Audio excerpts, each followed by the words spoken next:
Here we'll come to order. I apologize for being late. Today we have 5 witnesses, and we're going to talk about an issue that I think is very relevant to the times in which we live. How do you make sure that America continues to be the most innovative place on the planet for prescription drug development, to make sure that Americans live long and healthy lives? How do you do that in terms of our patent process? We're all concerned about the cost of prescription drugs. To the extent that costs are going up, how much of it is attributed to patents that are being extended, maybe sometimes unfairly? What is the right balance? When you talk about controlling prescription drug prices, one thing you don't want to do is kill the goose who laid the golden egg, which is pharmaceutical development. But you also don't want to have a system that extends unnecessarily beyond the ability to get your money back and make a profit, a patent system that drives up costs for the average consumer. And we're going to dig deep, and we got a bunch of bills in a bipartisan fashion that have been developed, and I expect us to do something on patents and prescription drugs this year. I don't know where the sweet spot is, but doing nothing is unacceptable, and I want to thank all of our witnesses and Senator Feinstein. I'd like to say, Mr. Chairman, I very much agree with you. I've been on this committee, as you have, a long time. I've seen the sustaining of the highest prescription drug costs in the world by our country. I think a 2019 study found that per capita prescription expenses were $1,016 in the United States. That's almost double the average of comparable countries. Brand name drugs account for only 10% of prescriptions filled in this country, but they account for 77% of all drug spending. High prices for needed medications, I think, can pose significant health and financial difficulties for American families. And so we really have to take a good look at this and the profit margin as well. High prescription drug costs force seniors to choose between food and medicine. And yes, it really happens, and prevent families from being able to care for their loved ones. The Kaiser Family Foundation found that nearly 30% of adults reported not filling a prescription or skipping doses due to the cost of the drug. For the millions of elderly Americans living on a fixed income, this may mean, and does mean, the choice between paying household or other bills or paying for life-saving medication. This is wrong, and we have to do more to address this growing problem. Now, I'm not trying to seek out any hobgoblins in this. I know it's a complicated process, from the invention of a drug to its production, to its distribution, all of that. But what I am saying is that prices for the average consumer have now reached the point where we really have to take a big look at this and see if there are prudent changes that can be made. Thanks, Mr. Chairman. And for your sake, I hope none of you are hobgoblins. So could you please rise and raise your right hand? You solemnly swear the testimony you about to give this committee is the truth, the whole truth, nothing but the truth, so help you God. Okay. So we have 5 witnesses today. Mr. Joshua Baker is the Director of South Carolina Department of Health and Human Services. Mr. David Mitchell is President and Founder of Patients for Affordable Medicine. Mr. James Stansel is General Counsel for the Pharmaceutical Association. Professor Michael Carrier is Rutgers Law School, expert in the area here. Professor David Olson is Boston College School of Law. Thank you all for attending. Mr. Baker. Chairman Graham, Ranking Member Feinstein, and members of the committee, thank you for the opportunity to be here and represent the great state of South Carolina. I am Joshua Baker, the Director of the South Carolina Department of Health and Human Services, the state's agency responsible for administering the Medicaid program. We finance health care coverage for over a quarter of South Carolina's citizens at a cost of about $8 billion annually. And our mission as a health policy and financing organization mandates that our decisions balance health outcomes for beneficiaries against fiscal stewardship of limited public dollars. One of our greatest tools for providing positive health outcomes, prescription drugs, is also one of our biggest cost drivers, second only to population growth itself. While most of my testimony today will focus on the challenges health payers face given shortfalls of current market incentives, I would like to first acknowledge the positive effects of intellectual property protections on the market. It is able to afford companies that take risk to invest in new technologies for our citizens the market protections necessary to recoup on that investment. In many cases, this has led to life-saving and disease-curing innovations, many innovations that would not be in the market otherwise. However, the current phenomenon of rapidly increasing drug prices generally, and specifically the escalation of costs of low marginal value drugs, is both unsustainable and incompatible with the viability of a publicly funded open-ended entitlement program such as the one I run. For my agency, this phenomenon has resulted in a 58% increase in per capita drug spending over the last half decade alone, adding an average of $50 million each year to the health plan. So that's about $250 million more in 2018 than there was in 2014. In contrast, natural growth in pharmacy spend resulting from increases in members has added about $35 million over the same time frame. In its simplest form, I think as both the chairman and the ranking member already pointed out, is innovation and competition, balancing those for a health payer in the system. As I mentioned, there are examples of IP protections yielding life-saving innovations in the marketplace, but we also know that competition in the prescription drug market is an effective hedge and guard against high prices. The introduction of competing products into the market routinely results in lower prices, and the presence of a generic manufacturer leads to deeper discounts against a brand name equivalent. Accordingly, the lack of generic products in targeted markets in the U.S. has been followed by sharp upward trends in drug prices. Maintaining a healthy and efficient balance of these competing interests, innovation and competition, should be the ultimate public policy goal.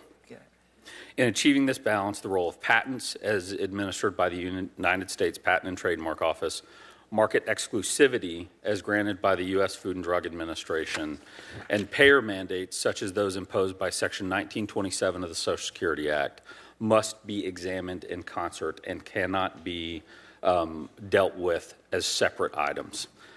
Patents and market exclusivity can be blunt policy instruments. As applied to the pharmaceutical market in their current form, they do not adequately consider the underlying value of a product being produced, nor do they capture the true novelty of a product. Consequently, a medication that combines an over-the-counter pain reliever with an over-the-counter antacid is permitted to pursue market exclusivity and come to market with a price tag of several $1,000s. In another instance, an over-the-counter antihistamine can be combined with a vitamin to produce a cure for pregnant women with nausea at a cost of $600 a prescription. These examples demonstrate the ability of producers to bring relatively low marginal benefit medications to market with the same protections as the next potential cancer cure. This dynamic is magnified when one considers the coverage mandates that exist in the payer system, effectively requiring public and private payers to cover these medications. Finally, these IP protections are meant to be time limited. In some instances, manufacturers have found ways to lengthen their monopolistic period beyond what is intended. For example, settlements that are called pay-to-delay regimes allow brand manufacturers to pay generic drug manufacturers not to bring products to market, limiting supply and therefore increasing cost. Another example is orphan drugs, where a particular drug can be given market exclusivity for a use that is other than its primary use. And then finally, I wanted to discuss the indirect payment protections and market exclusivity have on health payers. Under the current Medicaid state-federal partnership, states put up about 40% of the funding for the program, but have no such control over the pharmaceuticals we're required to cover. So when FDA approves a medication, mostly on a basis of safety, Medicaid is statutorily bound to provide coverage. And concurrently, pharmacy reimbursement provisions require Medicaid to pay for medications based on a price the manufacturer sets, and certain administrative decisions have also set price floors for other prices and for dispensing fees, all driving up costs overall. Unlike other monopolies where the market power of a single supplier is still balanced against a consumer willingness to pay, these particular producers enjoy both market access exclusivity and a defined and required consumer base. So in closing, I'd like to leave you with a few thoughts. I know I'm a bit over my time, Mr. Chairman. I apologize. First, along with the obvious benefits of IP protections, there are inefficiencies in the market. But to the chairman's point, there's no point in killing the goose that laid the golden egg. Innovation is necessary and a desirable outcome of these patent protections and market exclusivity, but there need to be protections in place to gauge what the value is being derived to the American people based on those protections so that payers like I aren't continuing to escalate costs for things that are increasingly low value. So, Mr. Chairman, thank you. Thank you, Mr. Baker. Mr. Mitchell. Chairman Graham, Ranking Member Feinstein, members of the committee, I am honored to be here today. I'm David Mitchell, founder of Patients for Affordable Drugs. More importantly, I have an incurable blood cancer, and prescription drugs are keeping me alive. Every 4 weeks, I spend half a day at a clinic and receive an infusion of drugs priced at $325,000 a year. I've relapsed twice, and I'm failing on the current drug regime I'm on, so eventually I'm going to run out of options. So the importance of this hearing, the importance of innovation, is not theoretical for me. It's literally a matter of life and death. But my experience as a patient taught me one irrefutable fact, and that is drugs don't work if people can't afford them. When I learned I was sick, my doctors put me on a drug called Revlimid. For Medicare patients, out-of-pocket costs for Revlimid can run to $15,000 a year. We heard from one patient who sold her furniture, maxed out her credit cards, and is skipping doses in order to afford her Revlimid. The principal reason it's so expensive is because its maker, Celgene, has gamed the system and refused to sell samples to generic companies who want to bring a competitor to market. But Celgene's not alone. Take AbbVie, maker of Humira. Patent thickets and pay-for-delay deals will keep a competitor off the market in the U.S. until 2023. Ashley Craig is a small business owner from Texas. She needs Humira to treat her chronic illness, but it's too expensive. So instead of focusing on growing her small business, she has spent years grappling with the price and trying less effective alternatives. But to address the problem of out-of-control prices for drugs, we really must come to grips with some larger facts. Despite what the drug companies tell us, sky-high prices are not only about innovation. Multiple studies show there is, in fact, no correlation between drug prices and the cost of innovation. And taxpayers foot a huge portion of the bill for the basic science that leads to new drugs. In fact, every single drug approved by the FDA from 2010 to 2016 is based on science funded by taxpayers through the NIH. Meanwhile, independent analyses show that 9 of 10 drug companies spend more on advertising and marketing than they do on R&D. Why do drug companies charge so much? Because they can. Yes, drug companies should profit when they develop innovative new drugs, but we are way out of balance here, and it's costing us all in our family finances, health outcomes, and lives. I want to suggest 3 things we could do today to rebalance the actual risk of innovation with a fair price for patients. Reform patent law, end the days of monopoly pricing power without taxpayer negotiations, force transparency from drug middlemen. Let's start with patent law. Brand drug companies are abusing our system to extend their government-granted monopolies and block competition. They use a whole array of tactics. They use REMS abuses, anti-competitive pay-for-delay deals, patent thickets, evergreening, sham citizen petitions before the FDA. I'd be pleased to talk more about the bills many of you have introduced on a bipartisan basis to address these during the Q&A. Next, we really need direct Medicare price negotiation. Our current system is not working. We pay 2 to 3 times what other countries pay for the exact same drugs. One big reason is that other countries negotiate. We should too. And finally, we really need more transparency around PBMs.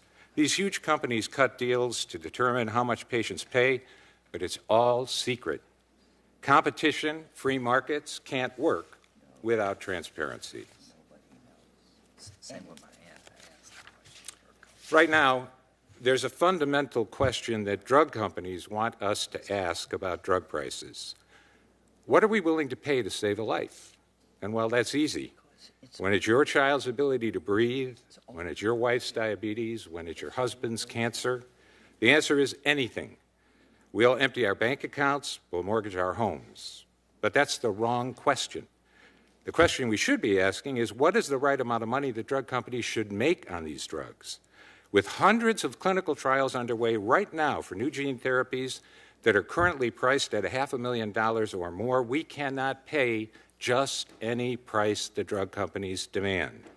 Neither American families nor our healthcare system can afford that. Now, I feel incredibly grateful to be here today representing patients from all across the country. I believe a moment is at hand to actually address this problem, and with bipartisan support, we can and we will. Thank you for having me. Thank you, Mr. Mitchell. That was excellent. Mr. Stansel. Good morning, Chairman Graham, Ranking Member Feinstein, and members of the committee. Thank you for having me this morning. My name is Jim Stansel. I'm Executive Vice President and General Counsel at the Pharmaceutical Research and Manufacturers of America, also known as PhRMA. We represent the nation's leading biopharmaceutical research companies that are dedicated to improving lives through new cures and treatments. PhRMA appreciates the opportunity to appear before you to provide our perspective on the importance of intellectual property. Protections not just to incentivize pharmaceutical innovation, but also to spur brand-to-brand, generic, and biosimilar competition that's so critical to maintaining and to containing costs and meeting patients' needs.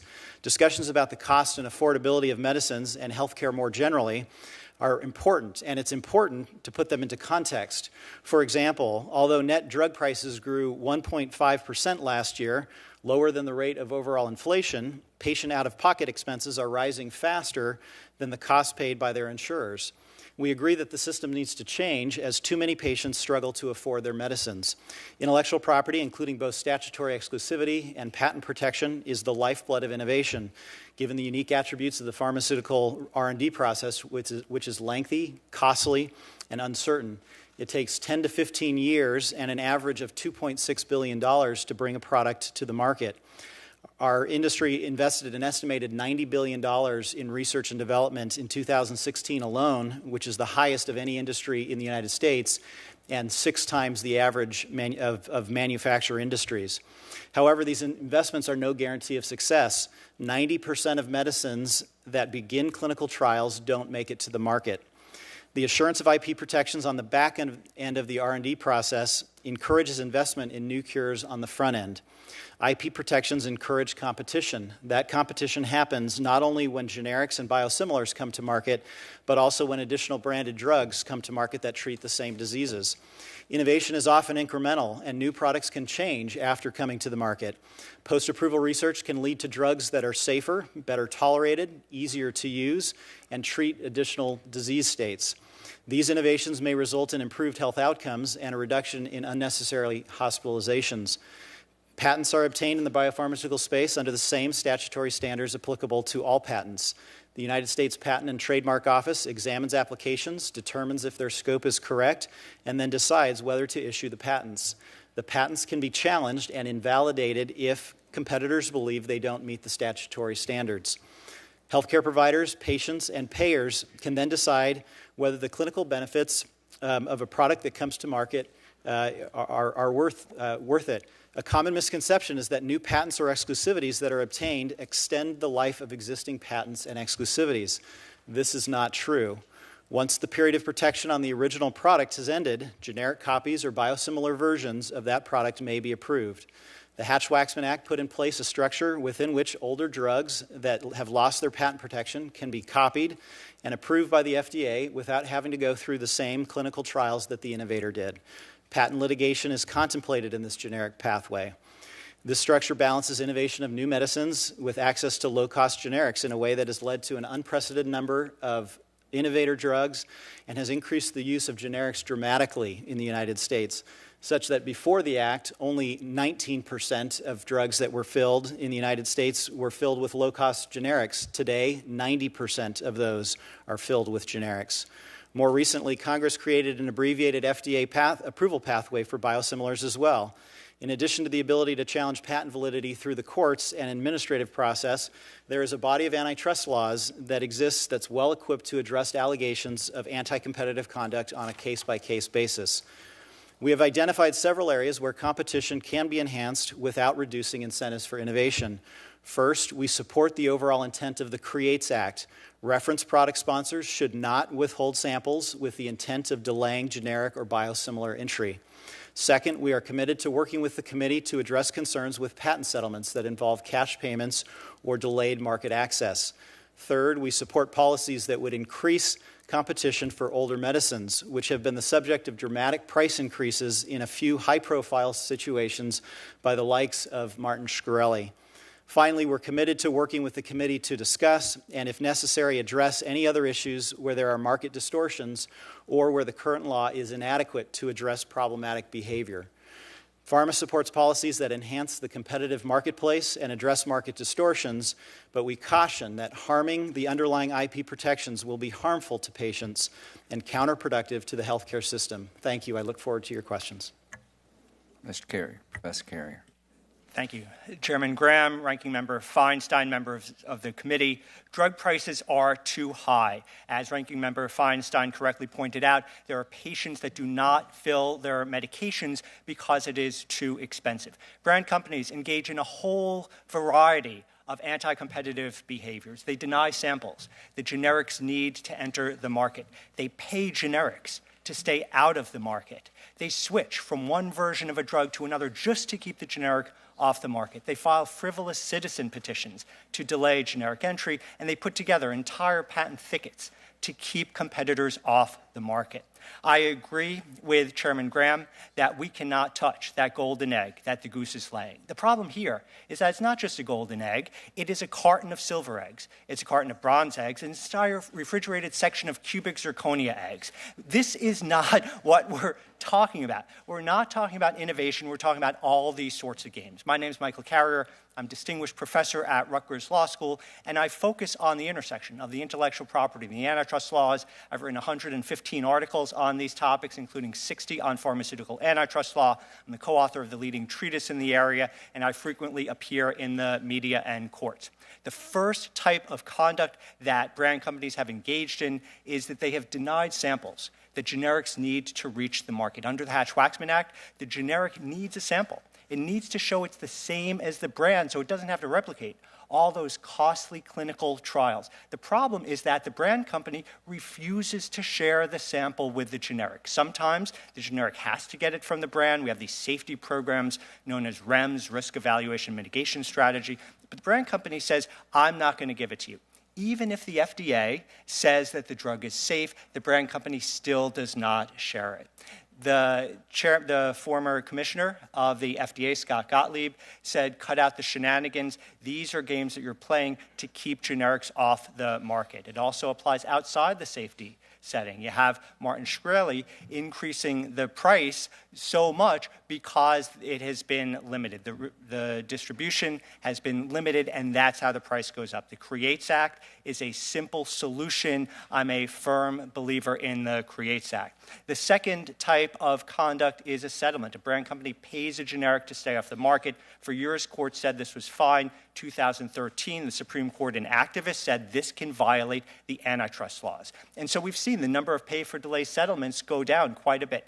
Nonetheless, courts still make mistakes. These are complicated issues, and courts sometimes say that they don't see a payment when the brand gives the generic a really good deal, or that there's entry before the end of the patent, so that's a good thing, even though the Supreme Court said it was not. Or the parties are trying to engage in risk aversion. This is good for them. This was all rejected by activists, but courts are still making these mistakes. That's why legislation is needed on pay-for-delay settlements. Third is citizen petitions. Citizen petitions, in theory, sound great. You're filing a petition with the FDA. In reality, these are done to keep generics off the market. I looked at every citizen petition filed between 2001 and 2015. Just about all of these are denied by the FDA. Just about all of them are filed by brand companies. These are just a way to keep generics off the market, and there's legislation that really could address this. Fourth is product hopping. Sometimes a brand company will reformulate its drug, and it's completely fine. Other times it does it just to keep the generic off the market. It knows that the generic is about to enter, and so it switches from a capsule to a tablet, or from 150 milligram dose to 149 milligram dose, or it'll add a score on the tablet, or it will add 2 scores on the tablet each time, sending the generic back to the drawing board and making it impossible to come to the market without a years-long delay. This conduct does not make sense, especially when the brand company is pulling its drug from the market and disparaging its own product. Finally, patent thickets are a place where Congress can act as well. Why put together a thicket of more than 100 patents, not on the active ingredient, on so many other minor aspects of a drug? In the case of Humira, with more than 50 filed in the 2 years before the active ingredient expired, where you have comments like we want to make it, quote, virtually impossible to bring the biosimilar to the market.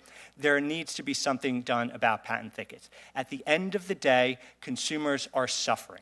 And what Congress can do can really solve this problem while not affecting innovation at all. Thank you. Thank you. Professor Olson. Mash the button there. Thank you, Mr. Chairman. Ranking Member Senator Feinstein and members of this committee, it is an honor to appear before you today to provide testimony on the important issue of intellectual property and drug prices. I think that the title of this hearing gets the issue exactly right. When it comes to prescription drugs, it is crucial to balance incentives for innovation with competition. There is widespread agreement that incentives are needed to provide an adequate supply of prescription drugs because the cost of drug development and obtaining FDA approval are very high in terms of both time and money. Accordingly, Congress has been given incentives for drug development and testing in the form of patent protection as well as exclusivities tied to beneficial behavior like developing orphan drugs or conducting new clinical investigations or pediatric studies. Congress has also recognized that the delay to market caused by FDA approval processes can eat into a patent term because the patent term begins to run at the date of filing the patent, not at the day of issuance or of entering the market for the product. Accordingly, Congress has provided term extension of up to 5 years for a patent, although the total extension cannot provide more than 14 years of total market exclusivity. Balanced against these incentives for drug development and investigation, Congress has provided incentives for competition. Competition is beneficial to bring down prices and providing alternative treatments. Our economy is founded on robust competition, and it should be noted that patent law is an exception to this practice for the purpose of incentive. It's therefore critical to allow competition once this need for incentive has ended or been adequately met. The first way that Congress encourages competition is through patent law itself. The patent system gives powerful incentives for drug companies to come up with alternative treatments for conditions and thus to invade the market space of incumbents who are earning high profits. These additional different drugs can also be beneficial to patients who may not tolerate a first treatment as well. The second way Congress has encouraged competition is to encourage generic competition through the Hatch-Waxman Act. This provides a structure and incentives for generic drug makers to both meet the requirements to be ready to go to market when a patent expires, and also to provides incentives to challenge patents by certifying that a listed patent on a drug is either does not cover the generic that wants to come to market or is invalid. This is beneficial in getting generics to market sooner, and it is clear that as generics enter the market, they drive prices down substantially. Whether government-approved protection from competition, whenever government-approved protection from competition exists, we can expect competitors to seek advantage. We have seen this in the case of prescription drugs, that name-brand drug companies both seek to use the patent system to extend their market exclusivity and use the regulatory system to inhibit their competitors. Congress must be vigilant in preventing abuse in these areas of government-provided protection from competition and in abuse of regulatory requirements. Let me just discuss briefly some of the areas where I might disagree, since I think, and also note areas of agreement.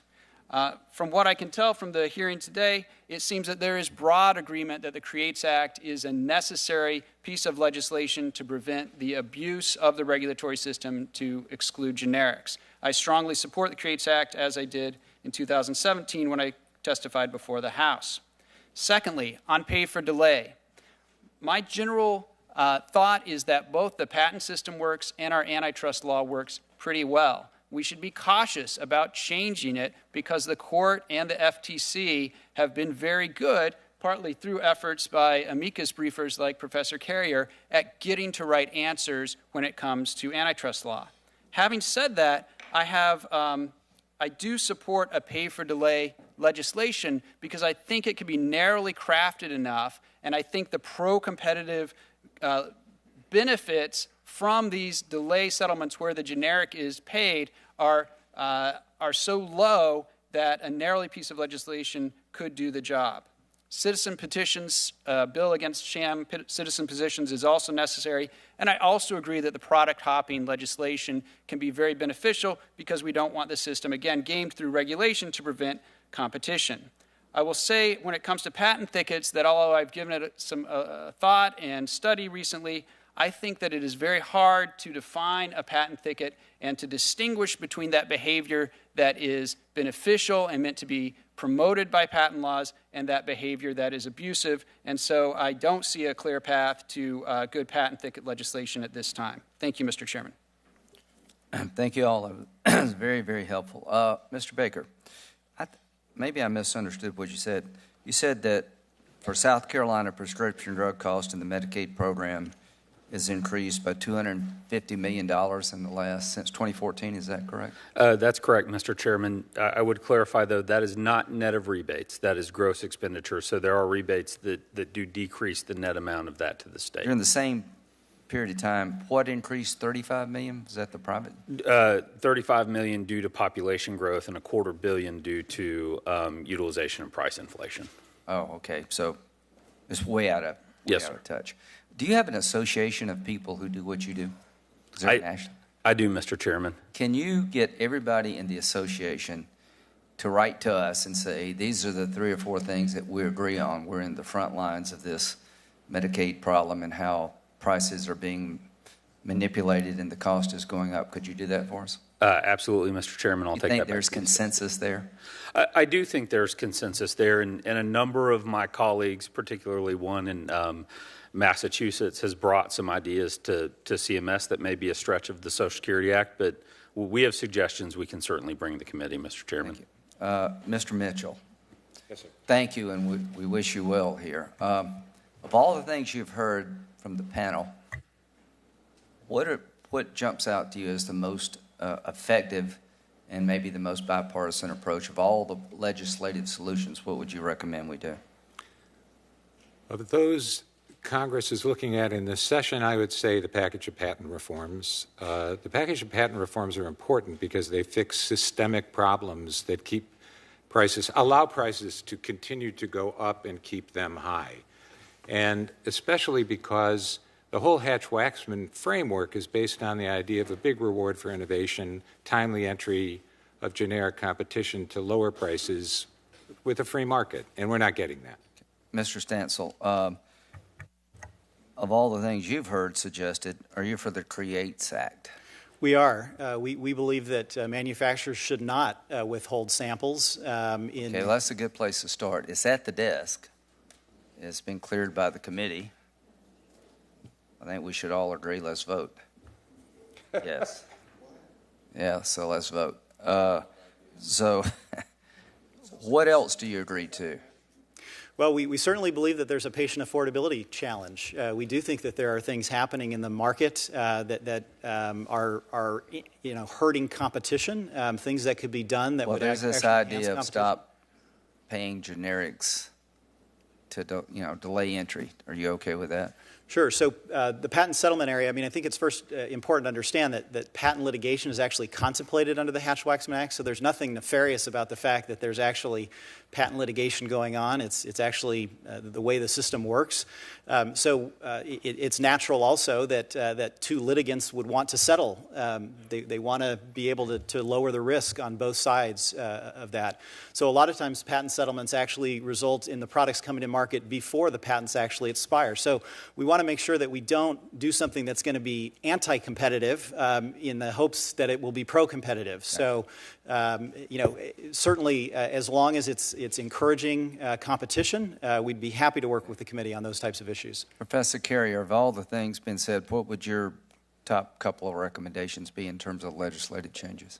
It would be the antitrust legislation that is before the committee in terms of pay for delay, create citizen petitions, product hopping, and patent thickening. There are many other things you can do about drug pricing, and the reason why I focus on the antitrust is because you don't have to kill the golden goose here. You can still have What innovation. would be number 2? So I would take those 5 tied for my first one and going down through number 5. Okay. Professor Olson, what do you think? What would you recommend the committee do? I agree that we could start with CREATES Act as number 1. I think product hopping is number 2. I think the sham citizen petition legislation, I would say, is my number 3. I think it's also... Mr. Stansel, you're okay with the sham citizenship legislation changes? So citizen petitions are certainly important. The FDA actually requires that manufacturers submit any Are you okay concerns. with the legislative proposal to change? We're certainly fine with the concept of addressing that issue. We don't support delaying competition through citizen petitions, Right. but I think it's the characterization of it has not been correct, that it actually does not delay competition as much as it has been represented here. Thank you, Senator Feinstein. I'd like to ask you about this, and that is, it is very difficult for a patient to find out the price of anything. I'll give you the example of a cancer survivor, and he has made the point of asking everyone that's given him a chemo treatment, what does this cost? The answer was, I don't know. And he's followed that throughout, and no one can give a price for anything.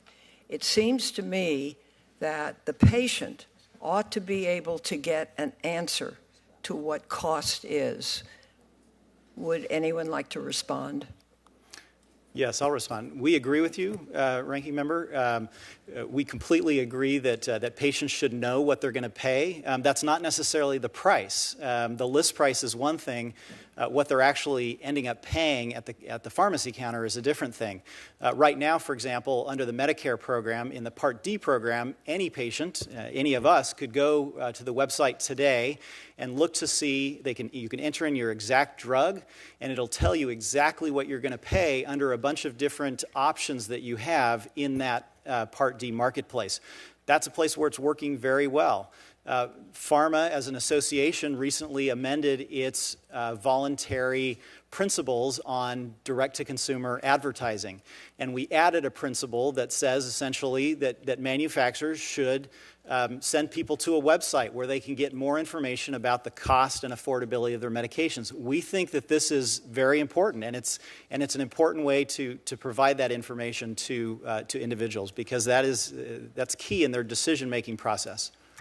Senator? The person I'm referring to happens to be on the Board of Regents of a large university college system.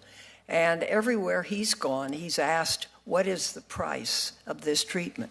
No one within the entire system knows. And that I find very disturbing. Senator, if I may. Mr. Mitchell? Yes, ma'am.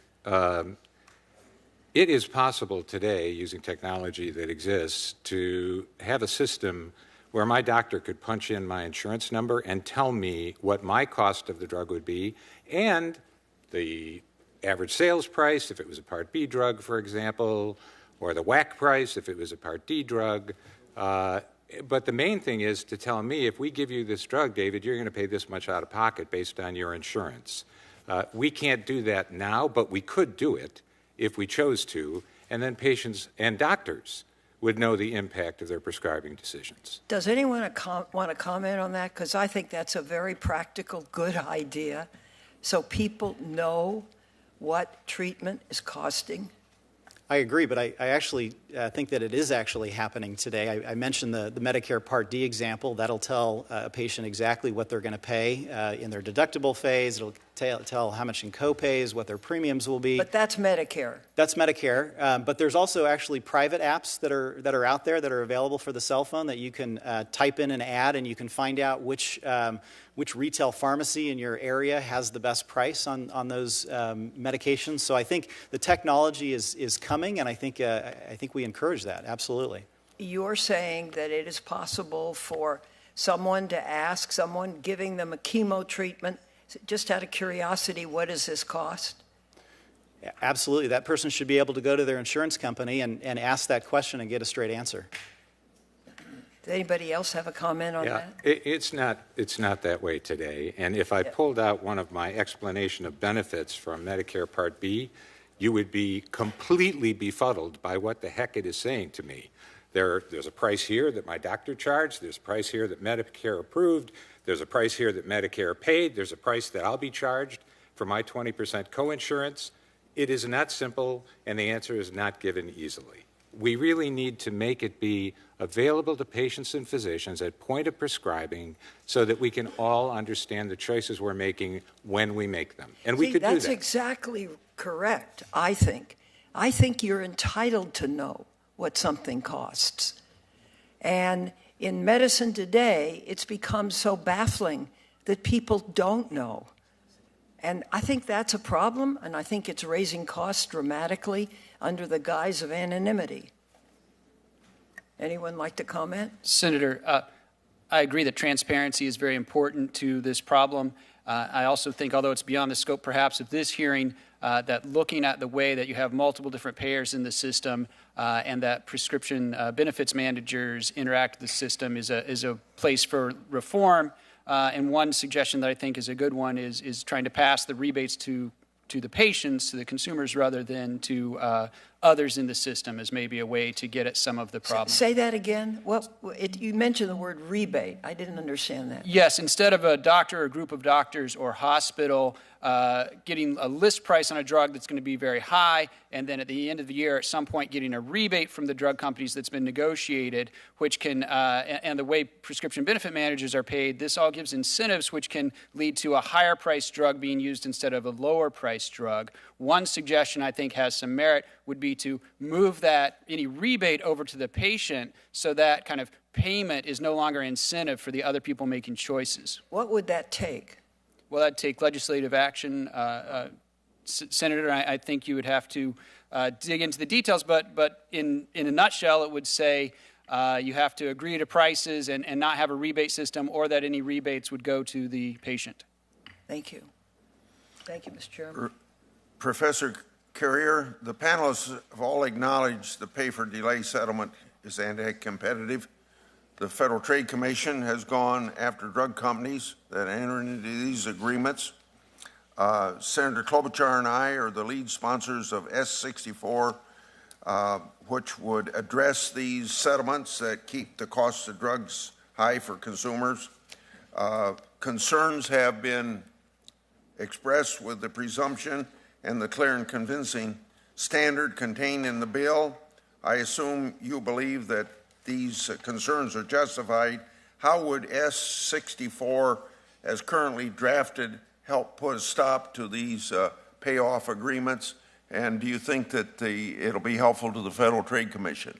It would be incredibly helpful to the Federal Trade Commission. In 2013, the Supreme Court said that pay-for-delay settlements could have significant anti-competitive effects and violate the antitrust laws. The problem is that these are complicated cases, and sometimes courts make mistakes. The form of payment is no longer a bag of cash as it was 10 years ago. Now it's these really complicated deals by which the brand pays the generic for unrelated services and overpays them. And so sometimes the court looks at that and says, oh, there's no payment here. Sometimes, as we we heard this morning, we hear, oh, there's entry before the end of the patent term, so that's competition. That's wrong. Supreme Court rejected the scope of the patent test. Still a role for the antitrust laws to play. That, the bill, your bill, and thank you for your leadership on it, would solve that problem. And in terms of risk aversion, that's another area where your bill could really help. In terms of clear and convincing evidence, let's be real about what's going on in these side deals. In the side deals, the brand company is really paying the generic to stay off the market. And so there's been some study, former chairman of the FTC, John Leibowitz, looked at this and said the side deals only take place in settlements that restrain generic entry. Professor Scott Hemphill has looked at securities filings of brands and generics and say they don't enter these side deals outside of the settlement context. And so it would really make a big difference. I'd like to ask you another question on the citizens petition process. Companies appear to be submitting petitions solely designed to delay lower cost generic entry. The Federal Trade Commission filed a lawsuit against one company claiming that it violated antitrust laws through, quote, serial sham petitioning. But it was all unsuccessful. The FDA has gone after citizen petition abuse, issuing draft guidance. So again, Klobuchar and I have a bill in that we call the Stop Stalling Act. Do you agree that some are misusing the citizen petition process to the detriment of drug competition? And would legislation such as I just referred to help address serial and sham petitioning abuse? Absolutely. Legislation is absolutely needed. The FDA is not able to deal with the problem itself. It tries to. It cannot. In its reports to Congress, it complains that these citizen petitions called 505Q, because you're dealing with a pending generic, are prioritized over petitions raising, quote, important public health concerns. You look at who's filing these, it's the brand company that's filing more than 90% of them, and the FDA is denying just about everyone. So we need legislation to make clear that this is sham conduct, and that's why the legislation would be very helpful. I'd like to ask Professor Olson, the Federal Trade Commission, as well as AZAR, as well as Commissioner Gottlieb, have all expressed concern about brands withholding samples, denying generics under the REMS process. I see from your testimony that you agree these tactics are anti-competitive and that you believe that the CREATES Act as drafted would help address the issue. That's a question. Do you think it would address the issue?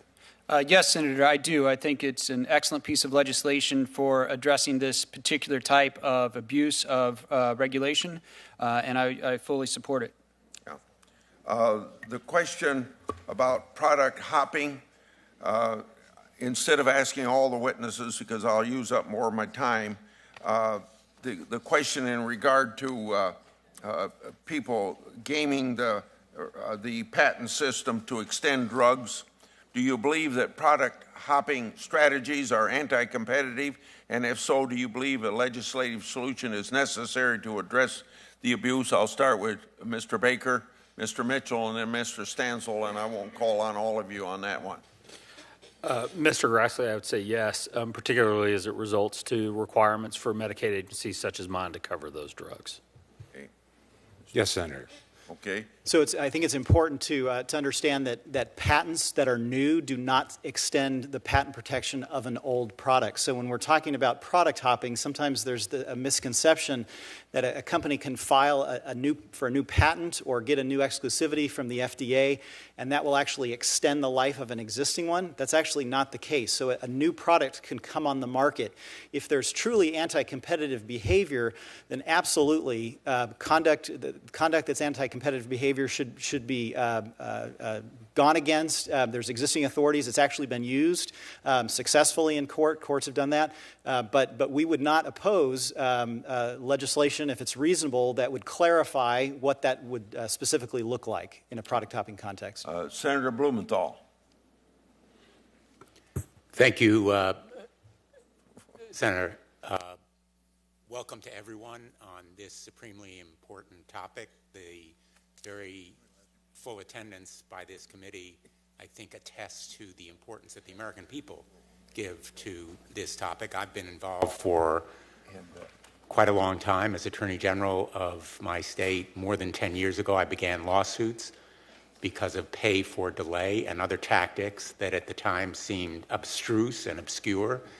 They are now so prevalent that they have brought, as you've heard, calls and clamoring for reform. And the reason is quite simple. The American people are fed up with abuses of this system that give new meaning to the term unintended consequences. These laws may have very good intentions in encouraging innovation and rewarding companies that take the risks. They're real risks that involve invention and innovation. But unfortunately, those laws have been abused. And consumers know firsthand. That's the reason why every time this topic is polled, it's at the very, very top of consumer concerns. And that is also the reason why we have so many proposals that are bipartisan. This topic truly is bipartisan. In fact, Senator Cornyn and I have worked very closely on legislation that we are close to introducing. I think it will deal effectively with product hopping and patent thickening in a way that makes sense. I hope that, Mr. Stansel, you will support it.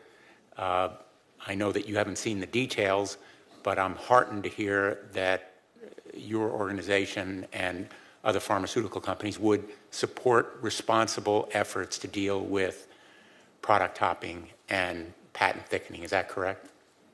Absolutely. To the extent that there's outlier behavior, we think that the antitrust laws should be used to prevent that behavior. Well, let me give you an example. A prominent instance of product hopping featured a branded Alzheimer's treatment produced by activists, which recently, knowing that its market exclusivity was running out, sought to replace its twice daily dosage of Namenda IR with an extended release once daily version of Namenda XR. That was its new name for it.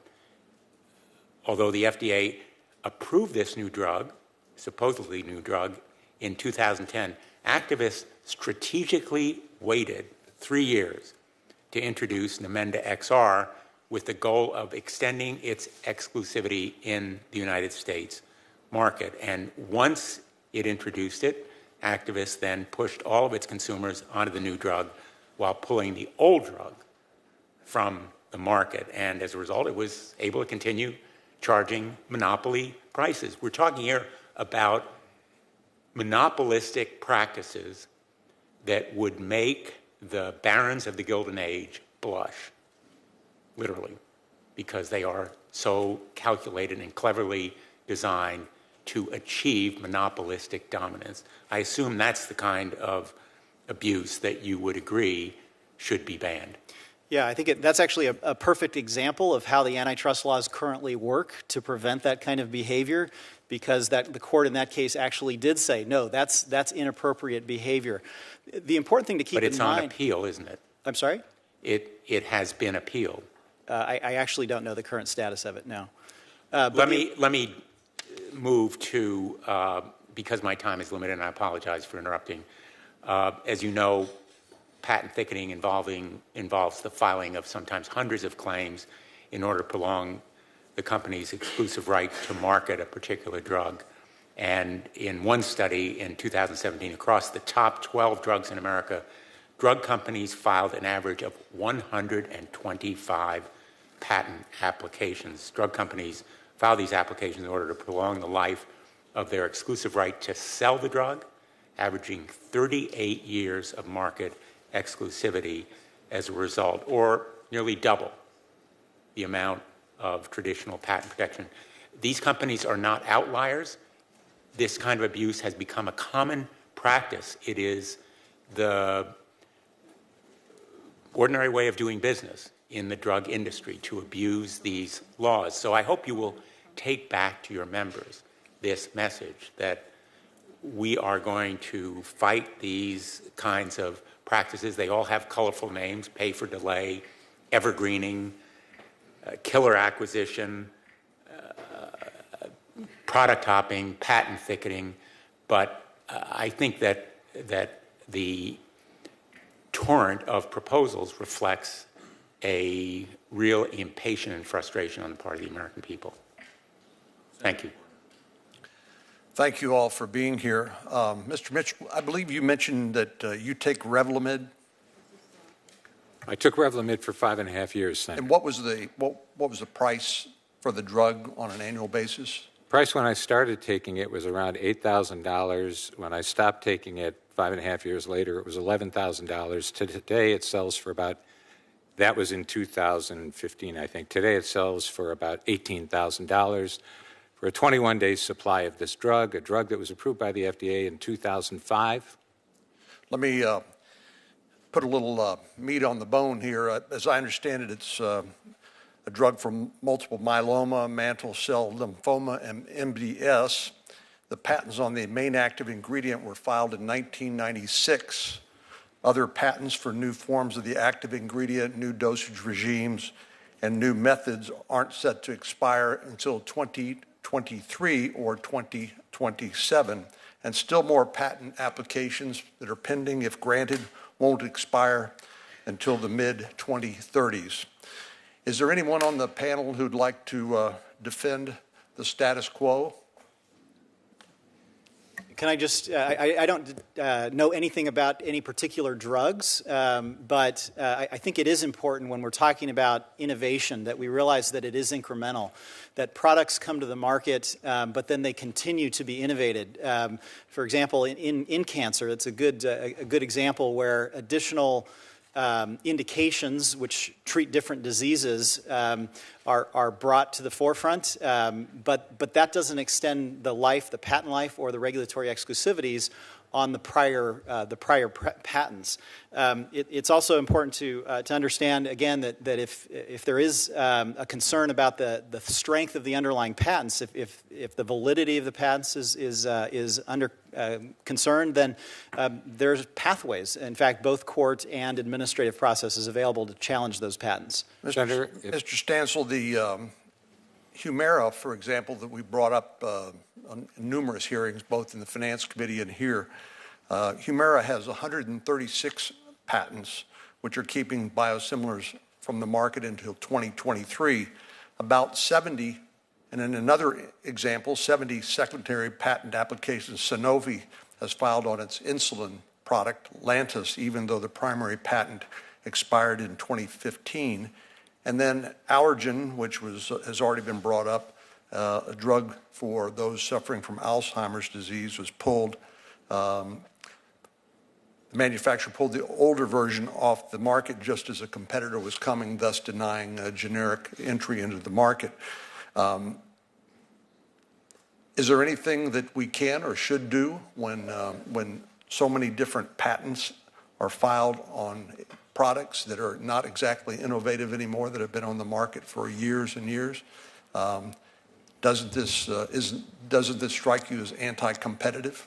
So the Patent and Trademark Office is the United States entity that's responsible for issuing patents. They have the same standards for pharmaceutical patents as they do for any other patents. They can be obtained in the pharmaceutical space or any other space for not just the underlying molecule or substance itself, but also the uses for which it can be made, as well as the formulation of that product. Those are all properly granted, and if they're not, they can be challenged. So just like a financial transaction could be legal in and of itself under certain circumstances, the federal government has defined as money laundering, structuring arrangements that are designed to accomplish a certain result. Even though the underlying patent may not be challenged, and I'll agree with you, may be legal under current law, do you think that it's beyond the pale to say that there could be a structuring of those multiple patents in such a way that would be anti-competitive and just thus not in the best interests of patients? I think that the system is already designed to address that because... What system is that? Well, it's the patent system. So there well, can be no, you didn't listen. I said that assuming the patent itself was legal, My question is, could they be structured in such a way as to result in an anti-competitive effect? Well, I do think that where there's concern, product hopping has been mentioned. If there's specific conduct in the marketplace that a company is engaged in, the example was used, Senator Blumenthal of Namenda. I think the courts can address those issues. What if we gave Professor Carrier? What if we gave the FTC the authority to look at that sort of patent thickets and decide whether there was a non-competitive effect and provide an equitable remedy?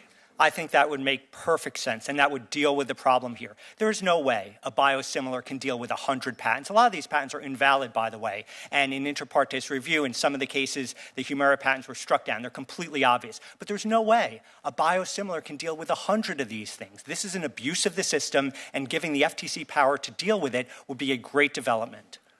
Hirono just left Durbin. Well, Hirono's not here, so Durbin. Our list has Senator Hirono next. If she's not here, it would be Senator Durbin. Okay, Senator Durbin.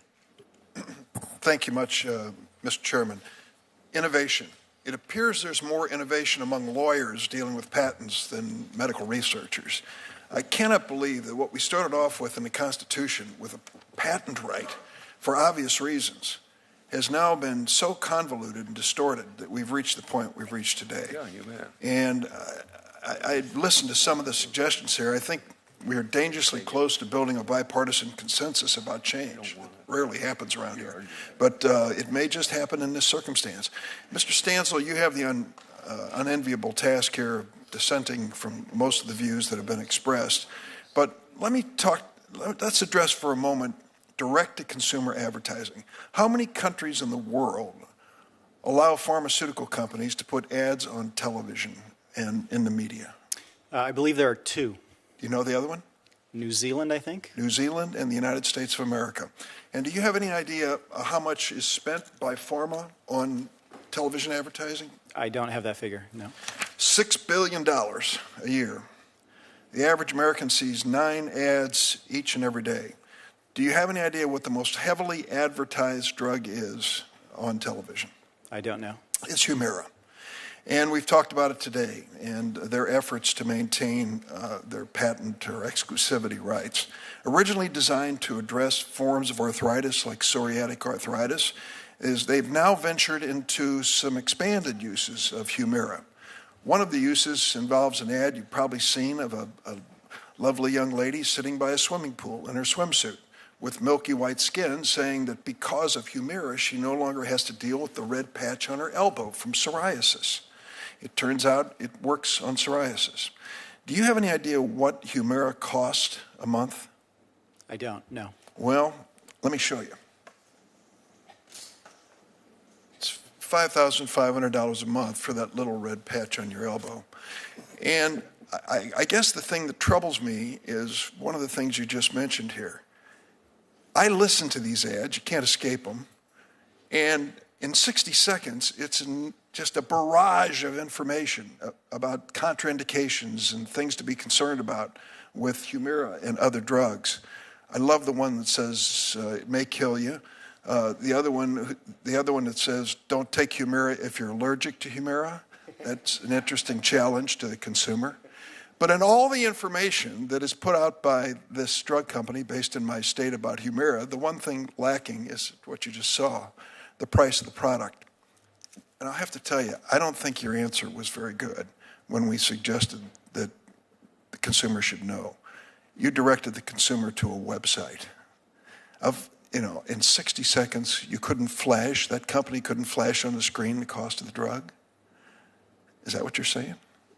Well, first of all, let me say that a lot of the things that you talked about are actually required by the FDA. So telling somebody that they might die, whatever those side effects are, that's actually explicitly required by the FDA, which has the responsibility to oversee drug. And I think they should require pricing too.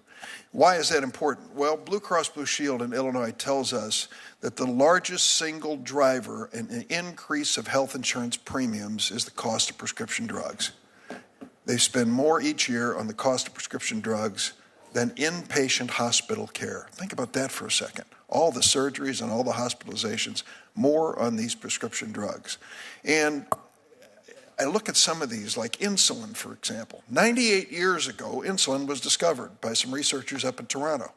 They surrendered the patent rights to that, saying we don't think anybody should profit off a life and death drug. And they surrendered the patent rights for $1. And where are we today when it comes to insulin?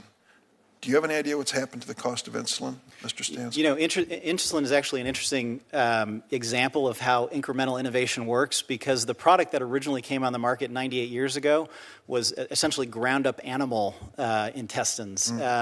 And the product that's on the market today, there are multiple products. They are recombinant products. They're made to be long-acting so that individuals don't have to necessarily inject 6 or 8 times a day. So let's take a look at one of those new products on insulin. Let's take a look at Humalog, which is made by Eli Lilly, based out of Indianapolis. Humalog in the 1990s was selling for about $39 a dose. It is now selling for $329 a dose. And I can tell you, having met with some people in Illinois whose kids are facing diabetes, it is a burden which many of them just can't handle anymore. It's gone up dramatically, way beyond the grinding up of intestines. That modern form of Humalog has gone up so fast in cost. Do you know what it cost in Canada for exactly the same drug made by the same company? I do not. $39. So the Canadian government cares enough for the we have 7 million diabetics in America. I don't know what their number is. They care enough to make sure that Eli Lilly doesn't kite the cost on that. Mr. Mitchell, one of the drugs, that Revlimid, that you've taken in the past has faced multiple patent reinventions, has it not? It has, and they do things like they patent the method of administration. One of the drugs they use in combination with Revlimid frequently is a generic drug, cheap, called dexamethasone. But somehow, even though it was being used in practice that way for years, Celgene managed to get a patent on that method of use. But there are many other patents around it, and Celgene has refused to provide samples. I've run out of time. I wish I could have talked about the size of the vials that are sold to the government of cancer drugs. We pay for hundreds of millions of dollars each year for drugs to be thrown away, because the drug companies refuse to sell it in anything other than a vial large enough to take care of a Chicago linebacker who might be facing cancer. And so we throw the rest away at expense to the taxpayers and to the patients. I take one of those, Senator. Velcade. And the Velcade. And the vial size is 3.5 milligrams. The dose for me is 2.1 milligrams. The rest goes in the trash. It doesn't have to be that way. At your expense and at the expense of the federal? At the expense of me and the federal government. Thank you. Senator Hawley. Thank you, Mr. Chairman. Thank you all for being here.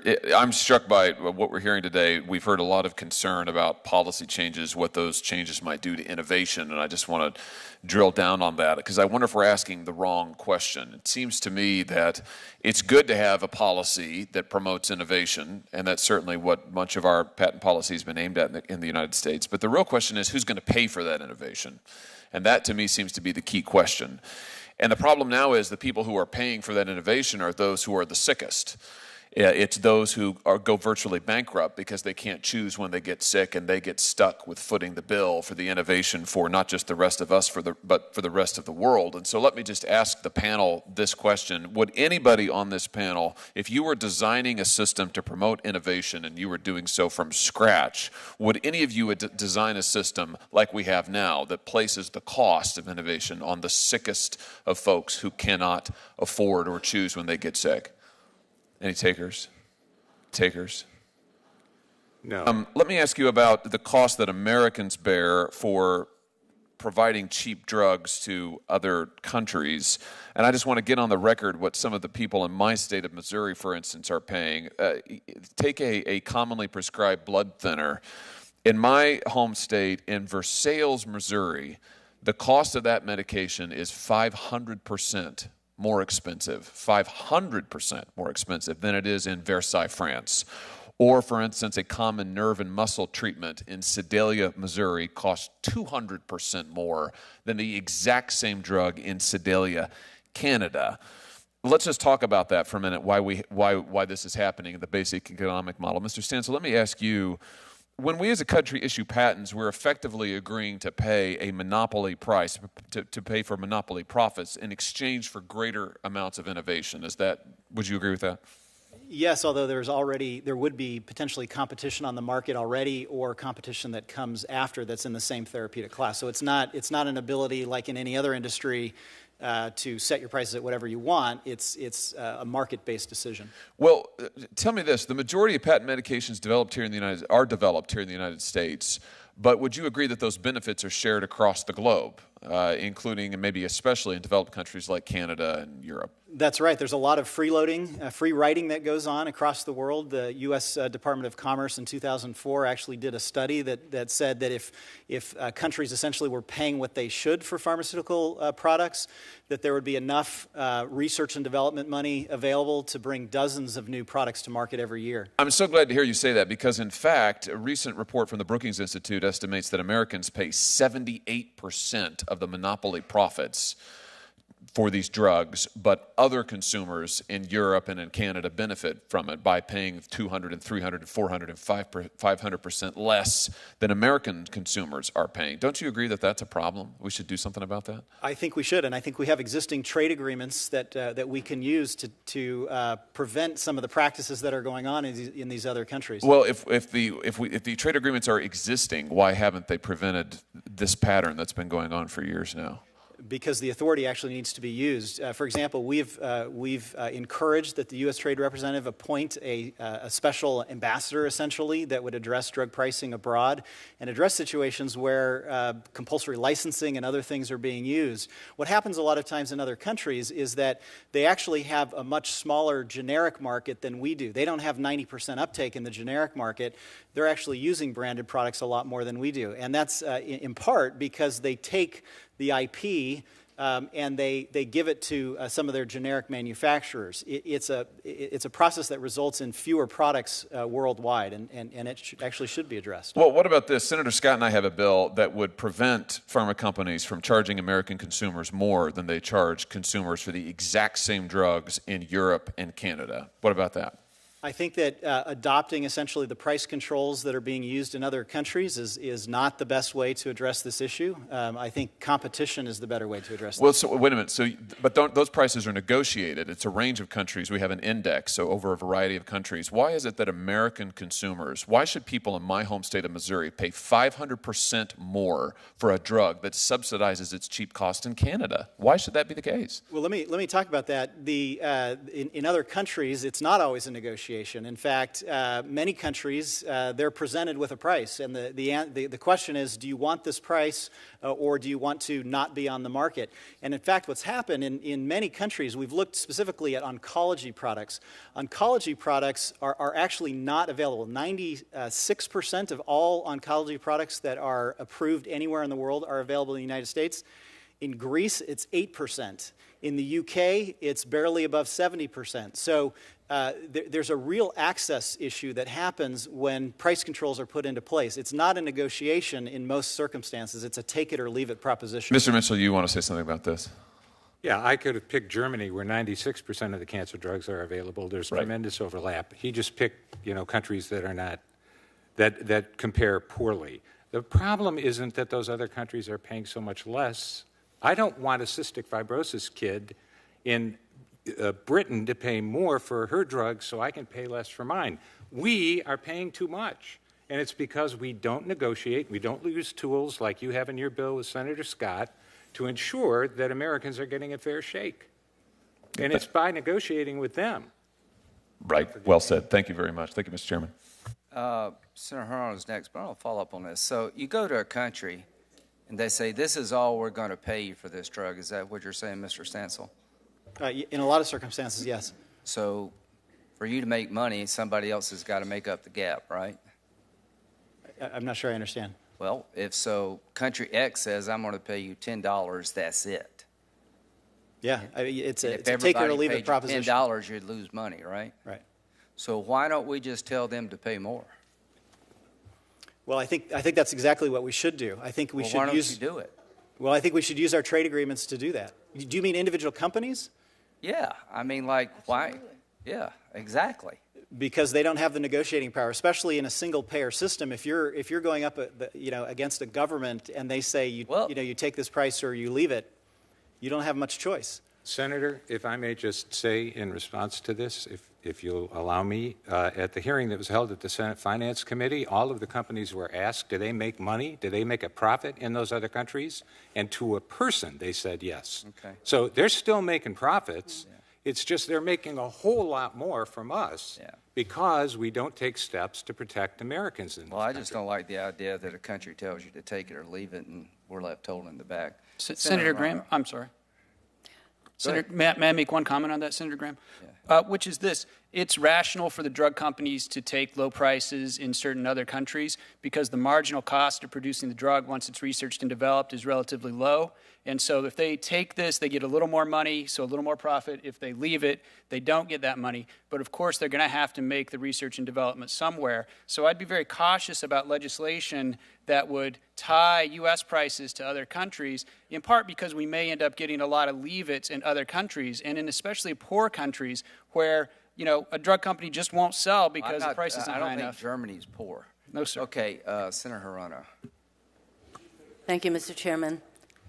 I think that there is support for getting more generics into the market, and one of the ways that we can do that is with the CREATES Act, and I think I heard at least 4 of our panelists say that they support the CREATES Act. I think we didn't hear from you, Mr. Baker. Do you support the CREATES Act? Senator Hirono, frankly, it's a little bit out of the scope for the payer system, but my understanding of the act is something we would be supportive of, yes. It's great to have unanimity on the panel. I think that Senator Hawley got to some of this because there are definitely, and also the chairman, the prices are a lot lower in Europe, and there may be all kinds of factors. Mr. Stansel has said price controls is not the way to go. So there's no question that prices for certain drugs that we have here are much lower in Europe. Mr. Olson, is one of the reasons, or anybody else wants to weigh in on the importance of allowing the government to negotiate on drug prices? What do you think about that, Mr. Olson? I'd also like to ask Mr. Carrier. Thank you, Senator. I think that allowing negotiation can be beneficial. I think that one has to be very careful in what are the parameters and to what it's tied. I think trying to kind of tie it to one universal price around the world would both be unsuccessful. Well, I'm not talking about around the world. I'm talking about just letting our country, like Medicare, to negotiate drug prices. Senator, I think it could be done in ways that could be beneficial. I also think it could be done in ways with unintended consequences that would be very harmful. So I think it's something one would have to be very careful with. But if it were done in the way that you try to minimize the unintended consequences, this could definitely lower drug price costs, I would think. Yes, Senator, and I think that if digging into the pricing structure and the multiple payers and the pharmacy benefit managers, that is definitely a fruitful area for Congress to investigate and to pass legislation. Professor Carrier? Yes, I think it does make sense. Mr. Mitchell, I have to assume that you would support that prospect. So, Senator Durbin asked, why is it that insulin prices are so high? Because this is a drug that was invented in 1923, and the patent went on for 90 years. He was talking about basically the practice of evergreening of these drugs. So I have another question for you, Mr. Olson, Professor Olson. Can you, if you're familiar with the patents on insulin, are you? Senator, I'm not familiar with each patent on insulin, but generally, yes. So maybe Professor Carrier is familiar with because I want to ask about evergreening because insulin is just one example, and Mr. Stansel said, well, insulin is an example of innovation. But, I'd like to ask, with regard to these kinds of drugs, let's say insulin, I mean, the patents that were granted on insulin over time, I mean, whether they actually represented true innovations. Senator, yes, Senator.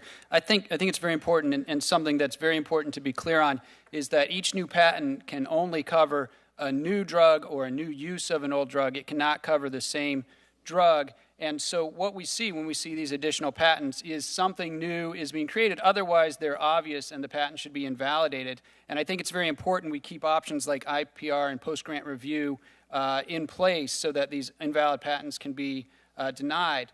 But when we see evergreening, what we see is a patent system that sets up to encourage these additional formulations, these additional uses, to encourage finding that, just like it does in other areas. And so we have to distinguish what is harmful evergreening, which is basically when a drug company tries to assert invalid drugs or overly broad drugs, from what is just the way the system is designed, which is to encourage. I agree. Further I am running out of time. Sorry, Senator. Sorry to interrupt, but I do have one more question. I think the question of evergreening, it's pretty complicated. A lot of patents are very complicated, especially when you're sort of improving, so-called, on that patent. I have a question for Mr. Stansel.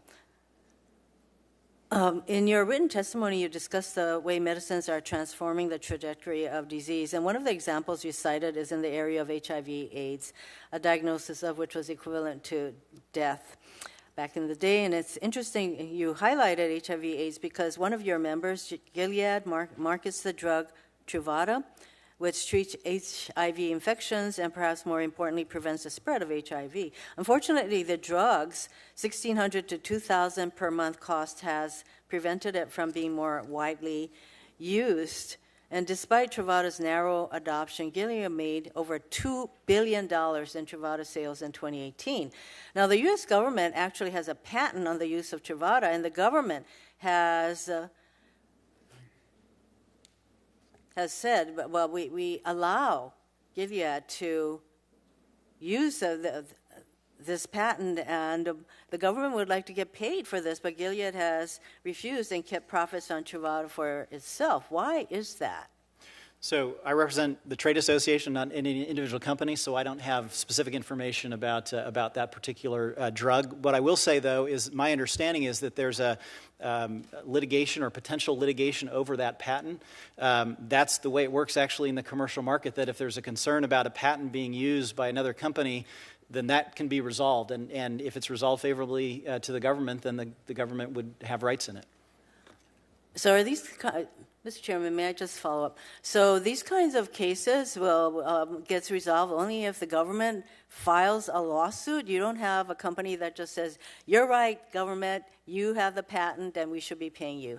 And instead, this is just one example, made over $2 billion in this drug. Is this the normal course that in this kind of instances that the government would have to file a lawsuit? I don't think this actually happens very often. I think this is a pretty rare event. Let's hope not. Thank you, Mr. Chairman. Thank you, Mr. Chairman. I'm glad to see that there is a general agreement among the committee members that we need to do something. That's the good news. The bad news is every once in a while when we all get along and we want to do something, we tend to overreach and we have unintended consequences, and that's why it's very important for us to understand going forward, how do we get this right? Mr. Stansel, you mentioned during the testimony or during your opening statement, did you say 90% of the, at least among your members, 90% of the work that goes into research doesn't produce a marketable drug? That's right, and that's even products that make it to a clinical trial. So a product that goes into a clinical trial, 9 out of 10 don't make it. And you also said that drug prices were averaging about 1.5% increases, at least prices from the pharmaceutical company? That's right. The net prices over the last year, 1.5%. So how does the math work? I think Senator Durbin put up I can understand, incidentally, why you don't put the price up, and I'm going to go to Mr. Olson to maybe have him expand on the discussion he had with Senator Feinstein. But one of the reasons you don't put the price up when you're advertising that as a pharmaceutical is you have no earthly idea what the ultimate price to the patient is going to be. Is that correct? That's right. No earthly idea whatsoever. It could be zero or it could be the full price. You just don't know. And a part of that is a distortion in what I call a value chain from the pharmaceutical company to the patient that we need to have added transparency in. You mentioned, Mr. Olson, in your interchange with Senator Feinstein about the pharmacy benefit managers and about the rebates. I mean, I think, Mr. Chair, I think it would be helpful if we actually had a hearing on what I consider to be the value chain from research all the way to taking the medicine so that our members have a better understanding of all these distortions in the system that would become very frustrating, because you absolutely cannot know as an industry what the ultimate price is going to be. And if we only come to the industry and say lower your prices, I think that that's a blunt force sort of object, a blunt object, rather than us going in on a very focused basis through the value chain to figure out how to reduce prices.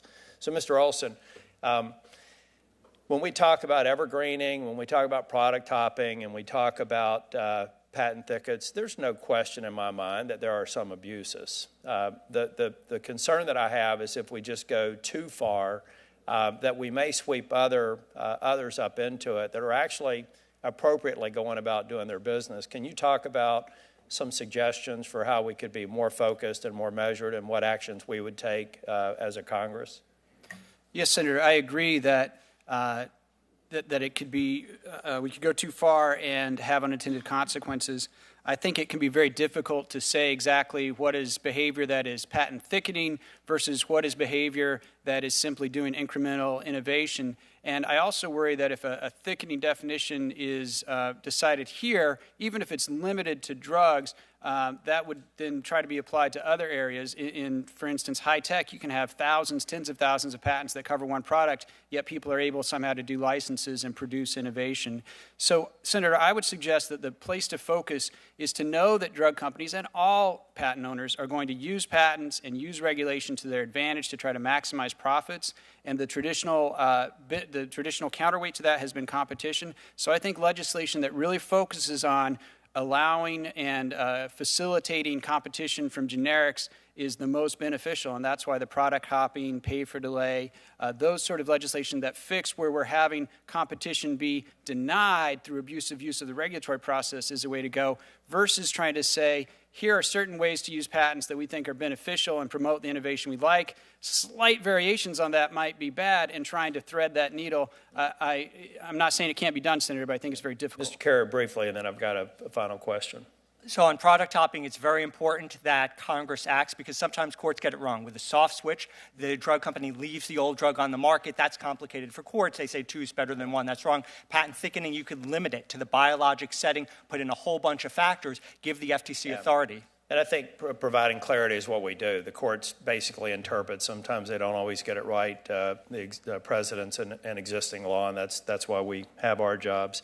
The last thing has to do with international reference. But one thing we have to understand as a jurisdiction, the cost of providing a drug in the United States will almost always certainly be higher than other countries because of the standards that we have here, the legal system, the tort system, a number of other things that have the added cost for the jurisdiction that we're operating in. That's a reality. We should probably take a look at that and determine whether or not we can claw back some of that so that we're more competitive from the cost of doing business in a country. But I also think that many people right now want to take the easy way out and say, let's just go find an international reference price that has been done by basically a country mandating a certain price point and adopt that as our price point. I, for one, think if we use that simplistic approach to addressing a serious problem that we may need to make progress on, that you're going to see innovation dry up overnight.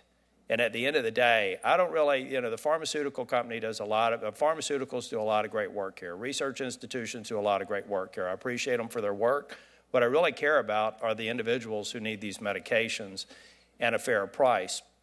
And I know that Mr. Mitchell and people like him will not get the care that they need and will suffer if we have a legislative overreach and don't balance and have a full understanding of the implications of some of our policy decisions as we move forward with this. Thank you, Mr. Chair. Senator Whitehouse. Thank you, Chairman. Touching just for a minute on PBMs, I just have to compliment Pharma on the masterpiece of political deflection that they have done, switching the issue from pharma prices to pharmacy benefit managers, when pharmacy benefit managers are probably the most thoughtful, determined, well-resourced antagonists to high pharmaceutical pricing out there in the system. I mean, this is really kind of an epic political maneuver that has been pulled off. $323 billion in net revenues to pharma, $23 billion net revenues to the PBMs, and they've managed to make PBMs the problem. Granted that there may be things we should do with the PBMs, and we've had a good hearing on this in the Finance Committee, but the idea that that's the place where the problem is rather than in the $323 billion, I got to hand it to you. You guys pulled a super fast one.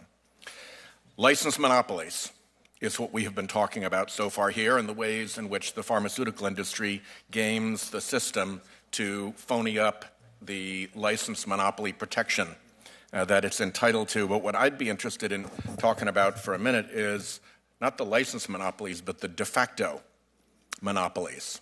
When you're off patent and somebody comes in and starts price gouging, we have seen situations in which a speculator comes in, not even really a pharma person, just somebody out to make money, somebody who has zero interest in investing in research, somebody who has no history in the pharmaceutical industry.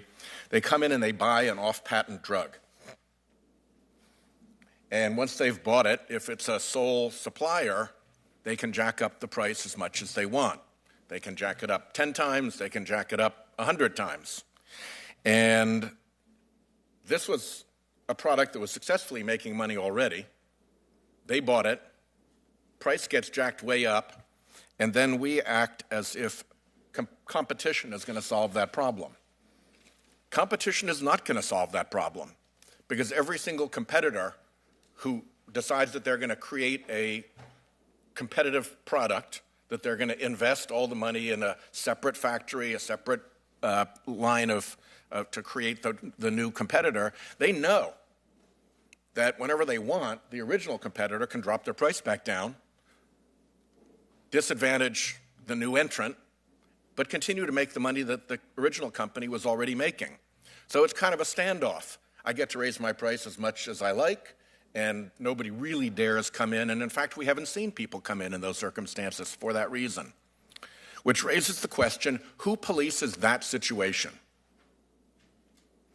Mr. Mitchell, you've been a terrific witness here. Let me ask you, who polices that situation? Does the FDA look at de facto monopolies? Yesterday, the FDA took an important action by approving a competitor to Firdapse, the drug that is used to treat a disease called LEMS, where someone bought, it was being given away for free. Yep. Someone got a patent on a version of it, and they jacked up the price to $373,000. It takes my breath away. Yesterday, the FDA approved the old version, or a version of the old version, to compete. Now we have to see what price is on it. So the FDA can help by targeting areas. That's the only time they've done that, correct? Well, it is, I think. But Commissioner Gottlieb tried to target areas where there was a lack of competition to accelerate development of That seems generics. a little Rube Goldberg to me, though, when you could go right at them if somebody has made the determination that they are, in fact, a de facto monopoly, then you can do something about that. My concern is that neither the FDA nor CMS has anybody detailed to making the economic determination that they are, in fact, a monopoly, that they are behaving as a monopoly and enjoying monopoly rents, and then doing something about that once that original determination has been made. This seems to me like the basic economic question here. Forever, we have tried to keep control over monopoly pricing. We offer an exemption for licensed monopolies under the patent law to encourage certain kinds of investment, but once you are off patent, the idea that a speculator should be able to come in, take advantage of monopoly, jack up the price, and have to rely on the FDA coming in with another company having been willing to come in and price against that is, to me, Rube Goldberg, when you ought to be able to say, sorry, pal, you're a de facto monopoly, and now you can't charge anything you damn well please, particularly when we know that your predecessor company was charging a lot less and doing just fine. And the fact that we won't address that problem suggests to me the complete political dysfunction around this issue, because there isn't an economic case for why a monopolist should be allowed to extort monopoly prices with no response from government. That is not the free market working. Anyway, my time is up, and sorry for the speech, but if anybody has comment on that in questions for the record, I would appreciate your comment on not just the patent manipulation to game the extension of the licensed monopoly, but also what happens out there in the unlicensed monopoly world and how we can do better with that. Thank you. Senator Ernst. Thank you, Mr. Chair. Thank you, Chairman Graham, for holding a hearing on this issue. As I'm traveling out across Iowa, doing numerous town halls, the number one issue that's coming up with Iowans is the cost of health care. And wrapped up into that, what's their primary cost in association with health care? It's pharmaceuticals. So this has been a really big issue, and I want to thank all of our witnesses for testifying today. And what struck me, going back through some of the information we've been provided, according to the CDC, nearly half of all Americans have been prescribed some sort of prescription drug in the past month.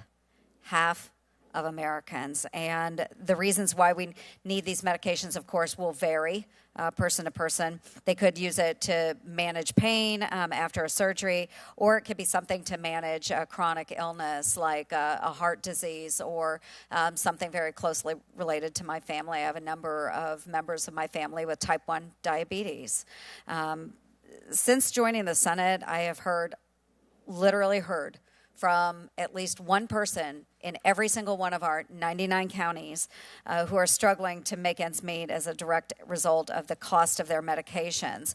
And the ranking member had mentioned this before. I just want to reiterate that there are Iowans who will live, deciding whether they make a mortgage payment, a car payment, or actually purchase their medication. Many of them are skipping meals. This is the real deal. I recently met an Iowan who lives with a rare genetic disorder, and he needs medication to live, and it costs him thousands of dollars. The medication costs thousands of dollars every month. Now, he does have insurance, but it is a burden on our healthcare system. So we do need robust competition. I do believe that on the drug market. That will help drive prices down. But there are some pharmaceutical companies that use regulatory and legal systems to their advantage, and they do block competition. Man, we've heard about it all day today. And often these anti-competitive practices, they are stifling competition and preventing Americans from accessing more affordable drugs. And so we've talked about the CREATES Act, the Preserve Access to Affordable Generics and Biosimilars Act, and the PACE Act. These are all things that many of us are working on together. Certainly, we would love to see some sort of solution in this area. So, Mr. Stansel, I want to start with you. In 2017, the pharmaceutical giant Allergan attempted to shield the patent for their drug Restasis by transferring it to the St. Regis tribe in New York. So I joined Senator Cotton and introduced the PACE Act, which would prohibit these types of sham transactions. The Supreme Court agreed and upheld a lower court ruling that Allergan could not transfer its patent to the St. Regis tribe. Mr. Stansel, does Pharma agree that your member company should not be able to use sovereign immunity granted to Native American tribes to protect their patents? We do. We do not endorse the use of tribal sovereign immunity transfers to protect patent issues. How is it that we have companies that can find these loopholes and believe that that would be a great way to protect their interests? Have you heard from that company on why they tried to do that?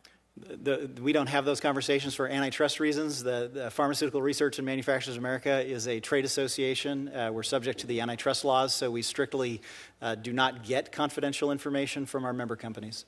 Well, just on its surface, and Senator Cotton, when he brought this issue to me, it's crap. I'm sorry. It's horrible that a company would think to do this and try to protect their own interests in a drug. I'm sorry. Mr. Chairman, sorry. But truly, on its surface, it looks bad. I think it is a bad practice. Professor Carrier, would you like to visit that that subject. So I agree. There's absolutely no reason to transfer a patent to a Native American tribe just to avoid review at the patent office. Nonetheless, this goes along with what pharma has been saying for years, that these are death panels at the patent office, and so therefore they can do whatever they want. Also notice that this was not the only thing that Allergan did. Allergan filed multiple citizen petitions with the FDA, where the FDA got so tired of it, their response would say, as we told you last time, you don't have a claim. And so it's all together. Sure, the stuff to the tribe sounds bad, but it's all part of what they do together to keep generics off the market. Yeah, absolutely, and I agree. And I could dive deeper. I know that there was mention of ads on television and in magazines, and that's directed to the broader public out there. And I would think we could save some money in the pharmaceutical companies by directing those product marketing advertisements to doctors or those that are actually making those decisions with their patients rather than trying to promote it at large where folks across the United States are self-diagnosing. Maybe I have this ailment that needs to be treated with this drug. I think that's another area that we need to look into as well. But we could go on and on all day today, but thank you, Senator Graham, for hosting this hearing. My pleasure. Thank you. It's been very insightful. We have Senator Coons. Thank you, Chairman Graham, for calling this hearing. And to the witnesses who've testified today, I share my colleagues' concern that we have to do more to tackle the unaffordable cost of prescription drugs. Like most of my colleagues, I hear from home state constituents with tragic stories about how life-saving medications were put out of reach by costs that they simply couldn't manage, and that the prices remained far too high for them, even where we've got cutting-edge drugs. At times, they are unevenly affordable or accessible. And I think we have to do more to ensure Americans can afford the treatments that they need without facing financial ruin. And I also think the pharmaceutical industry needs to come forward with real solutions, and in particular, condemn some of the practices that have been discussed here today, like price gouging, where an investor acquires a drug and then jacks up the price without further investment in R&D and without real justification. And I do think that we can find bipartisan bills to work together to lower prices for consumers. I've co-sponsored Senator Klobuchar's Empowering Medicare Seniors to Negotiate Drug Prices Act, and 3 bills by Senator Wyden that would cap out-of-pocket costs, that would deal with exorbitant price increases, the Spike Act, and that would provide for transparency for rebates for pharmacy benefit managers. But as someone who's also a big believer in the value of the American patent system, I'm also concerned that we not take rash actions that cause harm outside of the pharmaceutical industry in other areas where patents are critical. There is a reason that our patent system is the world's gold standard, and that very strong patent protections incentivize innovation and reward ingenuity across a wide range of industries. So I think we have to make sure we are being careful about how we try and reduce prescription drug costs without putting at risk the next generation of innovation, whether it's in 5G or it's in healthcare or it's in pharmaceuticals. Let me just ask an opening question, if I could. Some have criticized pharmaceutical companies for seeking multiple patents that expressly provide protection for improvements. Current patent law doesn't allow you to get a patent for something that is a merely trivial variation.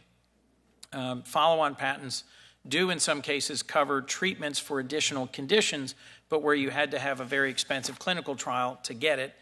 Help me understand whether or not you think we should modify the patent system to treat the biopharmaceutical industry differently from other industries, or whether you think there's other steps we could be taking in antitrust law or in pricing transparency that will have a greater impact on prescription drug prices for individuals. I'm happy to have anyone on the panel answer that. I can see Professor Carrier leaping to take a moment. I've got 2 minutes.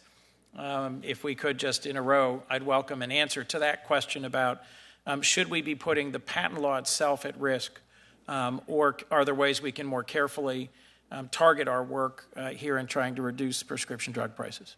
I think that legislation, by focusing on antitrust law, can deal with the problems that you're concerned with. So sure, a pharma company could get a patent improvement, but when it's geared just to generic entry, then that's the problem. So product hopping legislation, patent thickening legislation, this would solve the problem without touching the patent system. Professor Olson. Senator, I agree that the patent system, we need a very high burden, I think, of proof to say that we should fundamentally change the patent system, which would then affect other industries as well. So I don't think that's the solution. I think that focusing on anti-competitive uses of the system and of regulation is the way to go, and focusing on making sure that there's competition provided, to make sure that when someone tries to price gouge, all the regulatory hurdles are clear for competitors to come to market as quickly as possible to compete and bring prices back down, for instance. Mr. Chairman, if I could have a minute for both Mr. Mitchell and Mr. Stansel to address that, I'd appreciate it. Yeah, incremental innovation is just vital, not just to this industry, but to every industry. We think that the existing patent structure is right, that we shouldn't address those underlying issues. We have lots of products that come on the market that get additional indications, can be treated for treating different things, safety improvements, other things that are real improvements, and we think that those should be protected. We do think that the other issues can be addressed outside of the patent system through the antitrust laws. We've talked about the CREATES Act today to address the outlier behavior. Those are issues that can happen outside of the patent system. Thank you, Mr. Mitchell. Senator, we believe in strong patents. We just don't agree with 137 patents on one drug. And in a situation where people in the U.S. are paying 20% of what people pay in the EU for the same exact drug because of those patents, because of those pay-for-delay deals. I would say that we have to do more. The government has to do more to protect patients like me and millions of others. Insulin is a perfect example. There are 3 companies that literally control the global insulin market, and they've jacked up the price 300% in 10 years. We need you to step in, and it's probably going to have to be with negotiations by the federal government directly with the drug companies. Wouldn't the Spike Act that Senator Wyden has proposed deal with that particular fact pattern? I am not sure. It's a long off-patent medication that someone acquired and raised hundreds of percent without any further investment in R&D and no obvious market It's not just about the patent with insulin. It is that we have an oligopoly that is controlling the marketplace. And government has to step in to fix that. I can't fix it. Individual consumers can't fix it.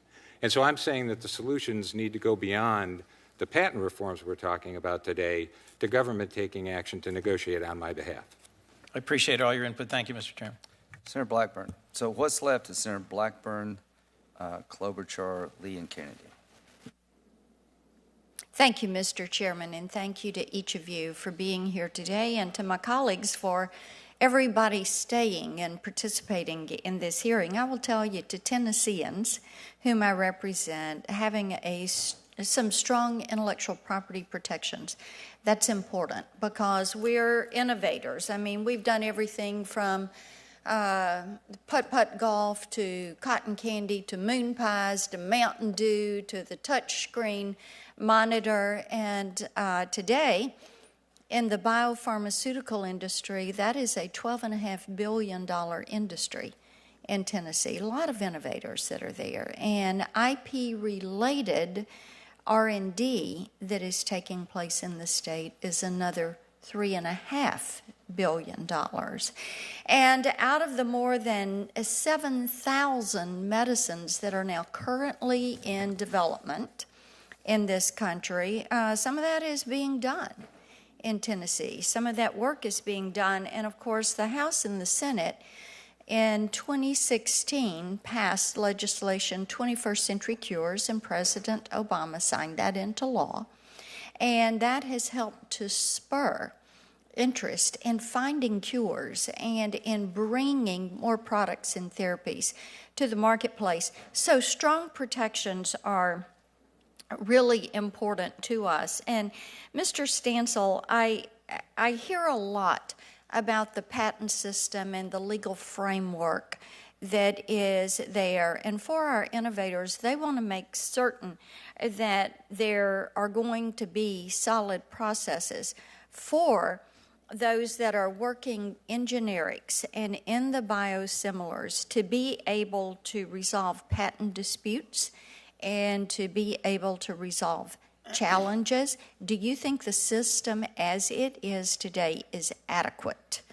Yeah, I do think it's working. In the biosimilar space, as you know, it's a recent development in the United States. We're a little bit behind where the EU was in terms of years, but we're at the same place that they were in terms of innovation and applications being approved at the same point where they were. So yes, we think it is working, and it's going to be bringing a lot more products. You would to the make market. no changes?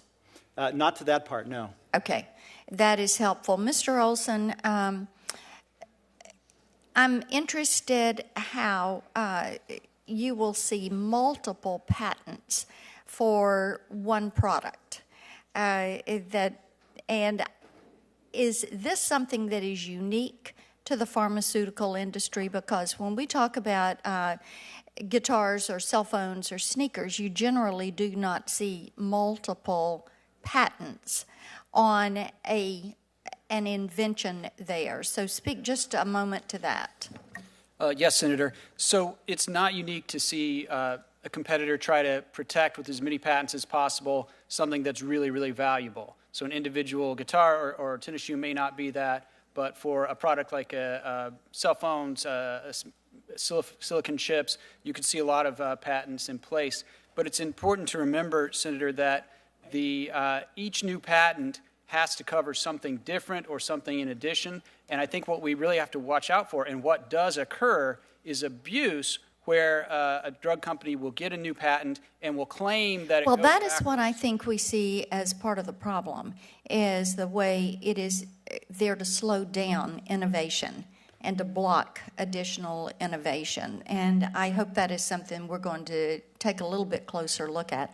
I want to go back to the issue of the pharmacy benefit managers. And Mr. Mitchell, you had brought this up, and I will have a bit of a disagreement with my colleague, Senator Whitehouse, on this issue, because I think the pharmacy benefit managers are big players in this space, and their business practices need to be part of the debate as we're going to look at drug pricing, because PBMs negotiate that price on behalf of the health insurance plans, and they strike deals determining the availability and prices of prescription drugs for more than 266 million Americans. But I've got a lot of questions about how many patients benefit from what they are doing, and the different PBM practices that are there tend, in my opinion, to lead to higher prices for consumers rather than cutting the price to the consumer. And I would love to hear your comment on that. I think it's important. Thank you, Senator. I think it's important to remember that the only people who set list prices in this country are the pharmaceutical companies. I agree with you that PBM practices of using secret rebates, for which there is a safe harbor under law because they're kickbacks, is a bad practice. I don't think it works on behalf of patients. But we should remember that pharmaceutical companies set the list price, and 67% of Americans pay for their drugs based on list price. And so list is still the key, and lowering list prices is still the key to fixing what is really a broken system. And the broken system does include the PBMs and downstream distributors of drugs who also make money if the list price goes up. Thank you. That's an issue that I hope we're going to put more attention to, is how the PBMs are manipulating that marketplace and what they're doing with those rebates through that pricing system. I yield back, Mr. Chairman. Senator Klobuchar. Thank you, Mr. Chairman. Thank you for holding this hearing. Although there can be tension between free competition and strong intellectual property rights, both are not only compatible, they are necessary to incentivize the development of medicines that patients can access at affordable prices. And if we fail to ensure that these drugs are in competitive markets, we will continue to see rising drug costs and reduced patient access. That's what's going on with Medicare. I appreciated my colleague, Senator Coons, raising the Medicare negotiation drug that I have, but that is just a beginning, because between 2012 and 2016, the price of branded prescription drugs increased 110%. There's been a lot of talk about insulin.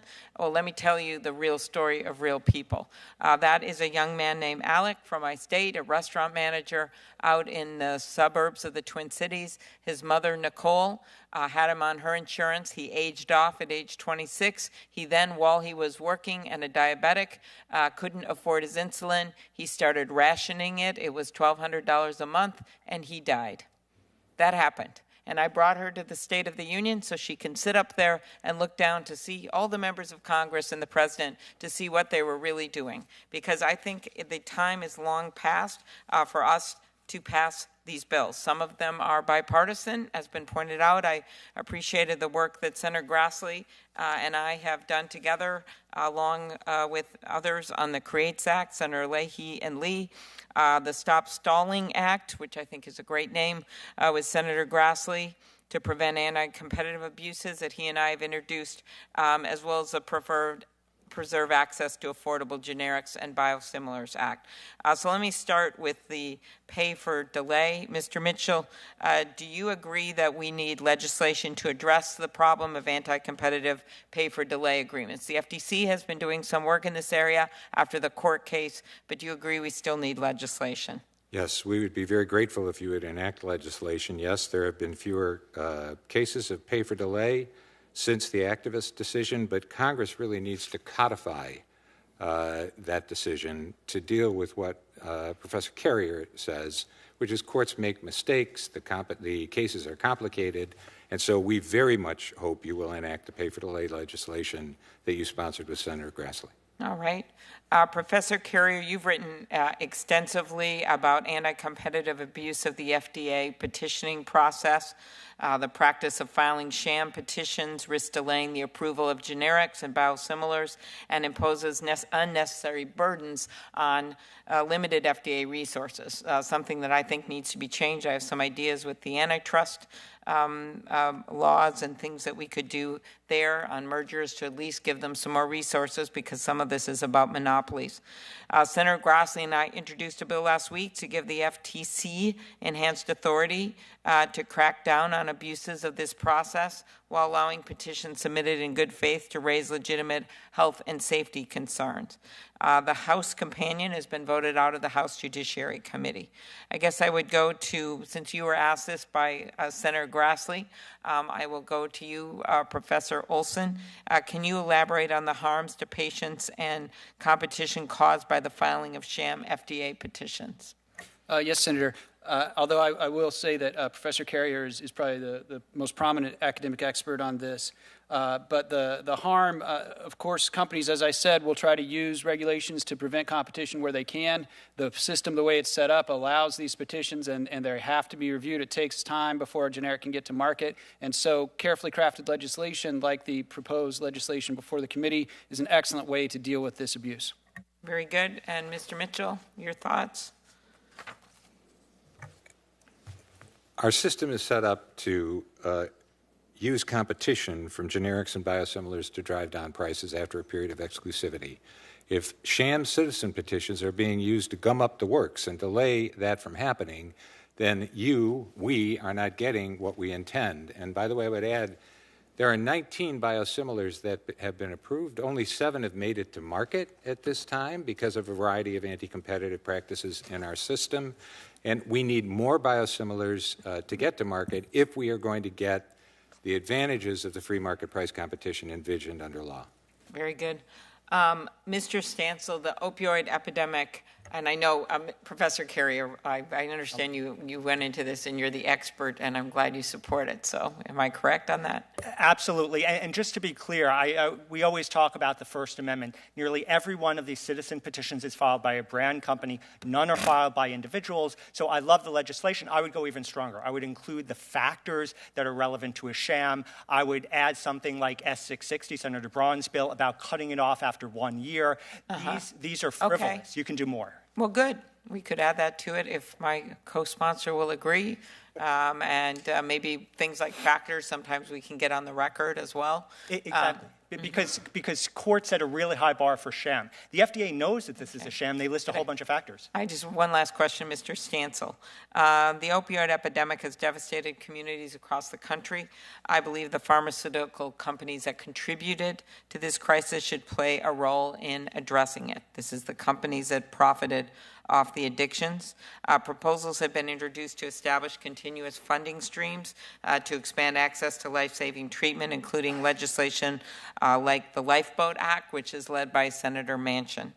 Do you believe that pharmaceutical companies should have a role in covering the cost of treatment, as in pharmaceutical companies that produce the opioids? So Pharma absolutely agrees that this is a huge problem. The opioid epidemic is really hurting lives across the United States. We want to be part of the solution. Pharma has joined with NIH and the NIH Foundation and others as part of the HEAL initiative. We think that an increase in both addiction treatment as well as the development of non-opioid... What do you think about the Lifeboat Act that Senator mentioned? I'm actually not familiar with the Lifeboat Act. Okay, well, it's just a 1 cent per milligram fee on the opioids. And then that fee would be used and would be dedicated to treatment. I would suggest if you do 2 cents, like they just did in New York, that you could also use that for other drugs like meth and addiction and other things, mental health. We just have a huge problem with beds and personnel when it comes to addiction. As I said, we're very invested in finding answers to this, and I'd be happy to take this back as a potential I appreciate solution. it. Thank you. Senator Kennedy. Thank you, Mr. Chairman. Mr. Stansel, I want to ask you a few questions, and I'm really not trying to be vituperative. I'm just trying to understand, because we've got a hell of a problem here. Do you know of any instances where branded pharmaceutical drug companies paid a generic competitor not to compete as part of a patent settlement? So patent litigation is part of the Hatch-Waxman. Do you know of any instances where that's happened? I know that the Supreme Court has addressed instances where that has been the allegation. So you do know of any instances where that has happened, or do you deny that goes on? I know that patent settlements are used as part of the normal process, and they do you most know often of any bring... instances where that happened, or do you deny that that's going on? I don't know any specifics. I do not. Okay. And patent settlements are very complex. Right. Do you know of any instances where a branded pharmaceutical drug company added new patents to extend a drug's exclusivity for minor modifications, with the main purpose being to extend the term of the patent? I know that there's a lot of companies as part of the normal innovation process. Do you know of any instances where that happens, I do not. or do you deny that is I do not. Okay, all right. Can you explain to me, like you're talking to a 10th grader, on behalf of the pharmaceutical drug industry, why drugs are so much more expensive in the United States of America than any other wealthy OEDC country? Yes, it's because in other countries they use the threat of stealing the patents, essentially compulsory licensing, other things, to create an artificially low price, and we think that shouldn't be the case.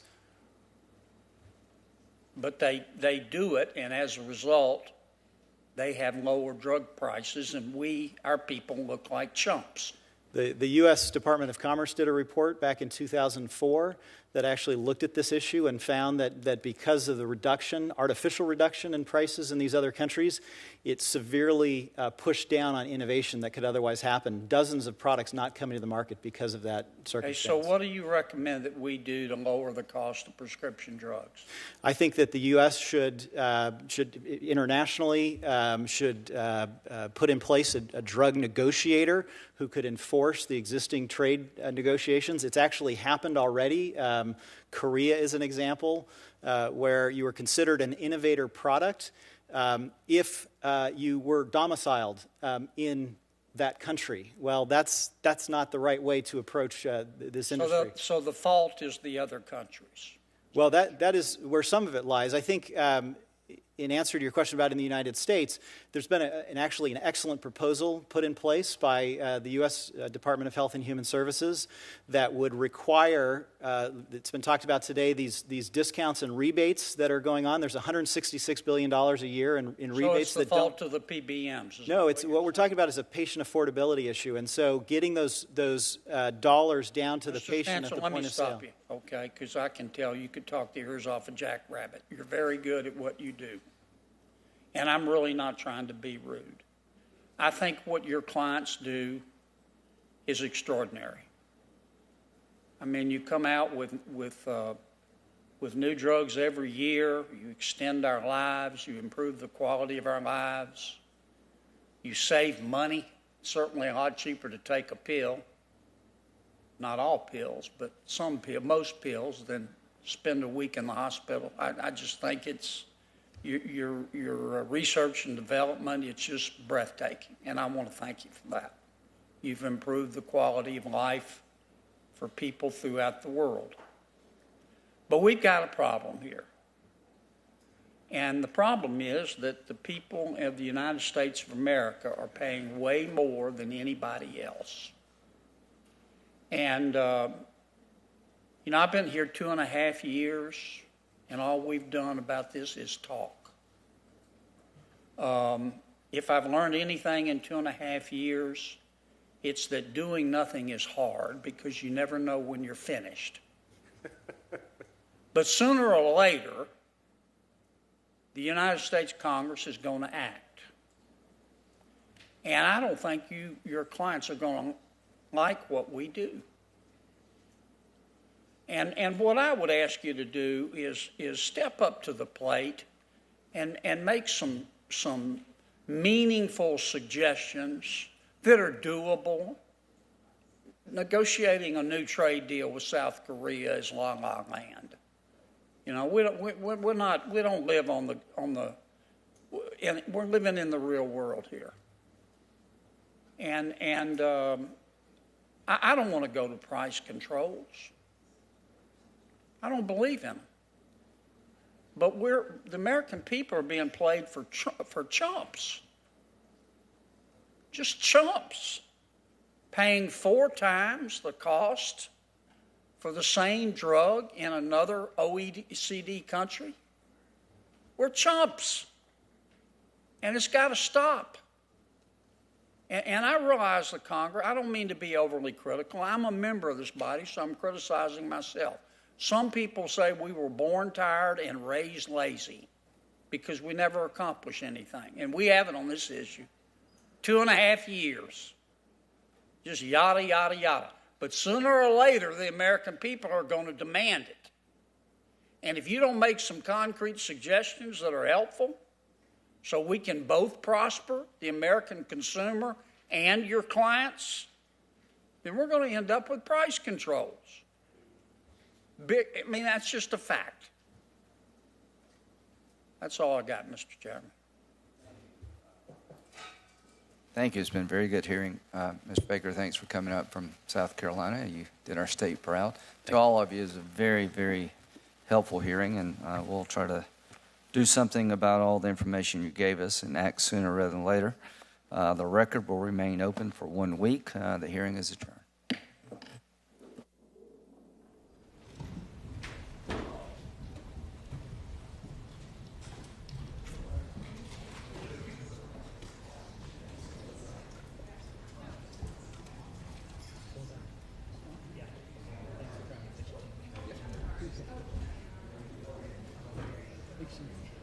Especially if you want the record to support, but I could tell there's something else you want to say. That's right.